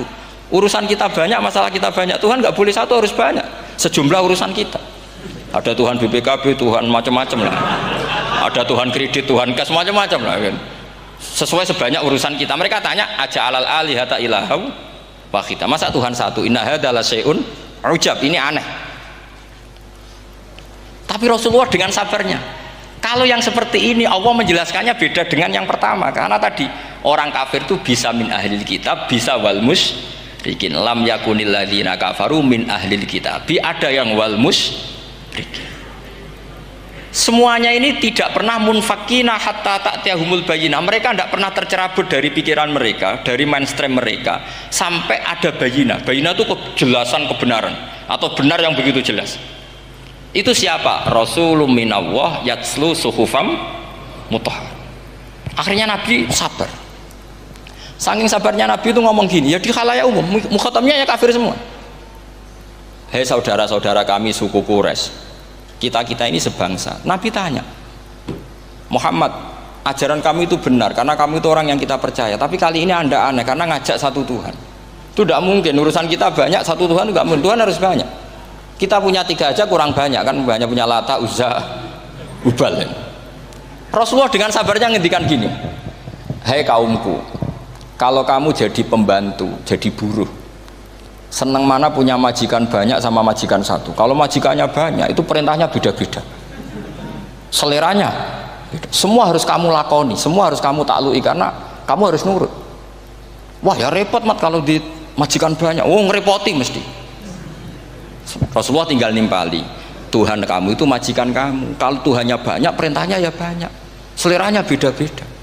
Kamu bingung nggak? Wah ya bingung, ya sudah mat satu aja. Akhirnya mereka masuk Islam. Nah itu disebut Nabi itu fatonah, punya kecerdasan artikulatif. Kalau menjelaskan itu masuk akal. Nah itu disebut dorobawahu matalar rojulan fihi syuraka'u mutasyakisuna wa rojulan salamal lirojul hal yastiawiyani masalah alhamdulillah. Nah ini penting. Allah membuat satu perumpamaan bagaimana ada satu pembantu yang punya majikan banyak, yang berbeda-beda seleranya, berbeda-beda perintahnya. Dengan kalau hanya satu majikan, apakah sama? Mereka jawab tidak sama, enak punya satu majikan. Begitulah Tuhan kamu harusnya satu. Assalamualaikum.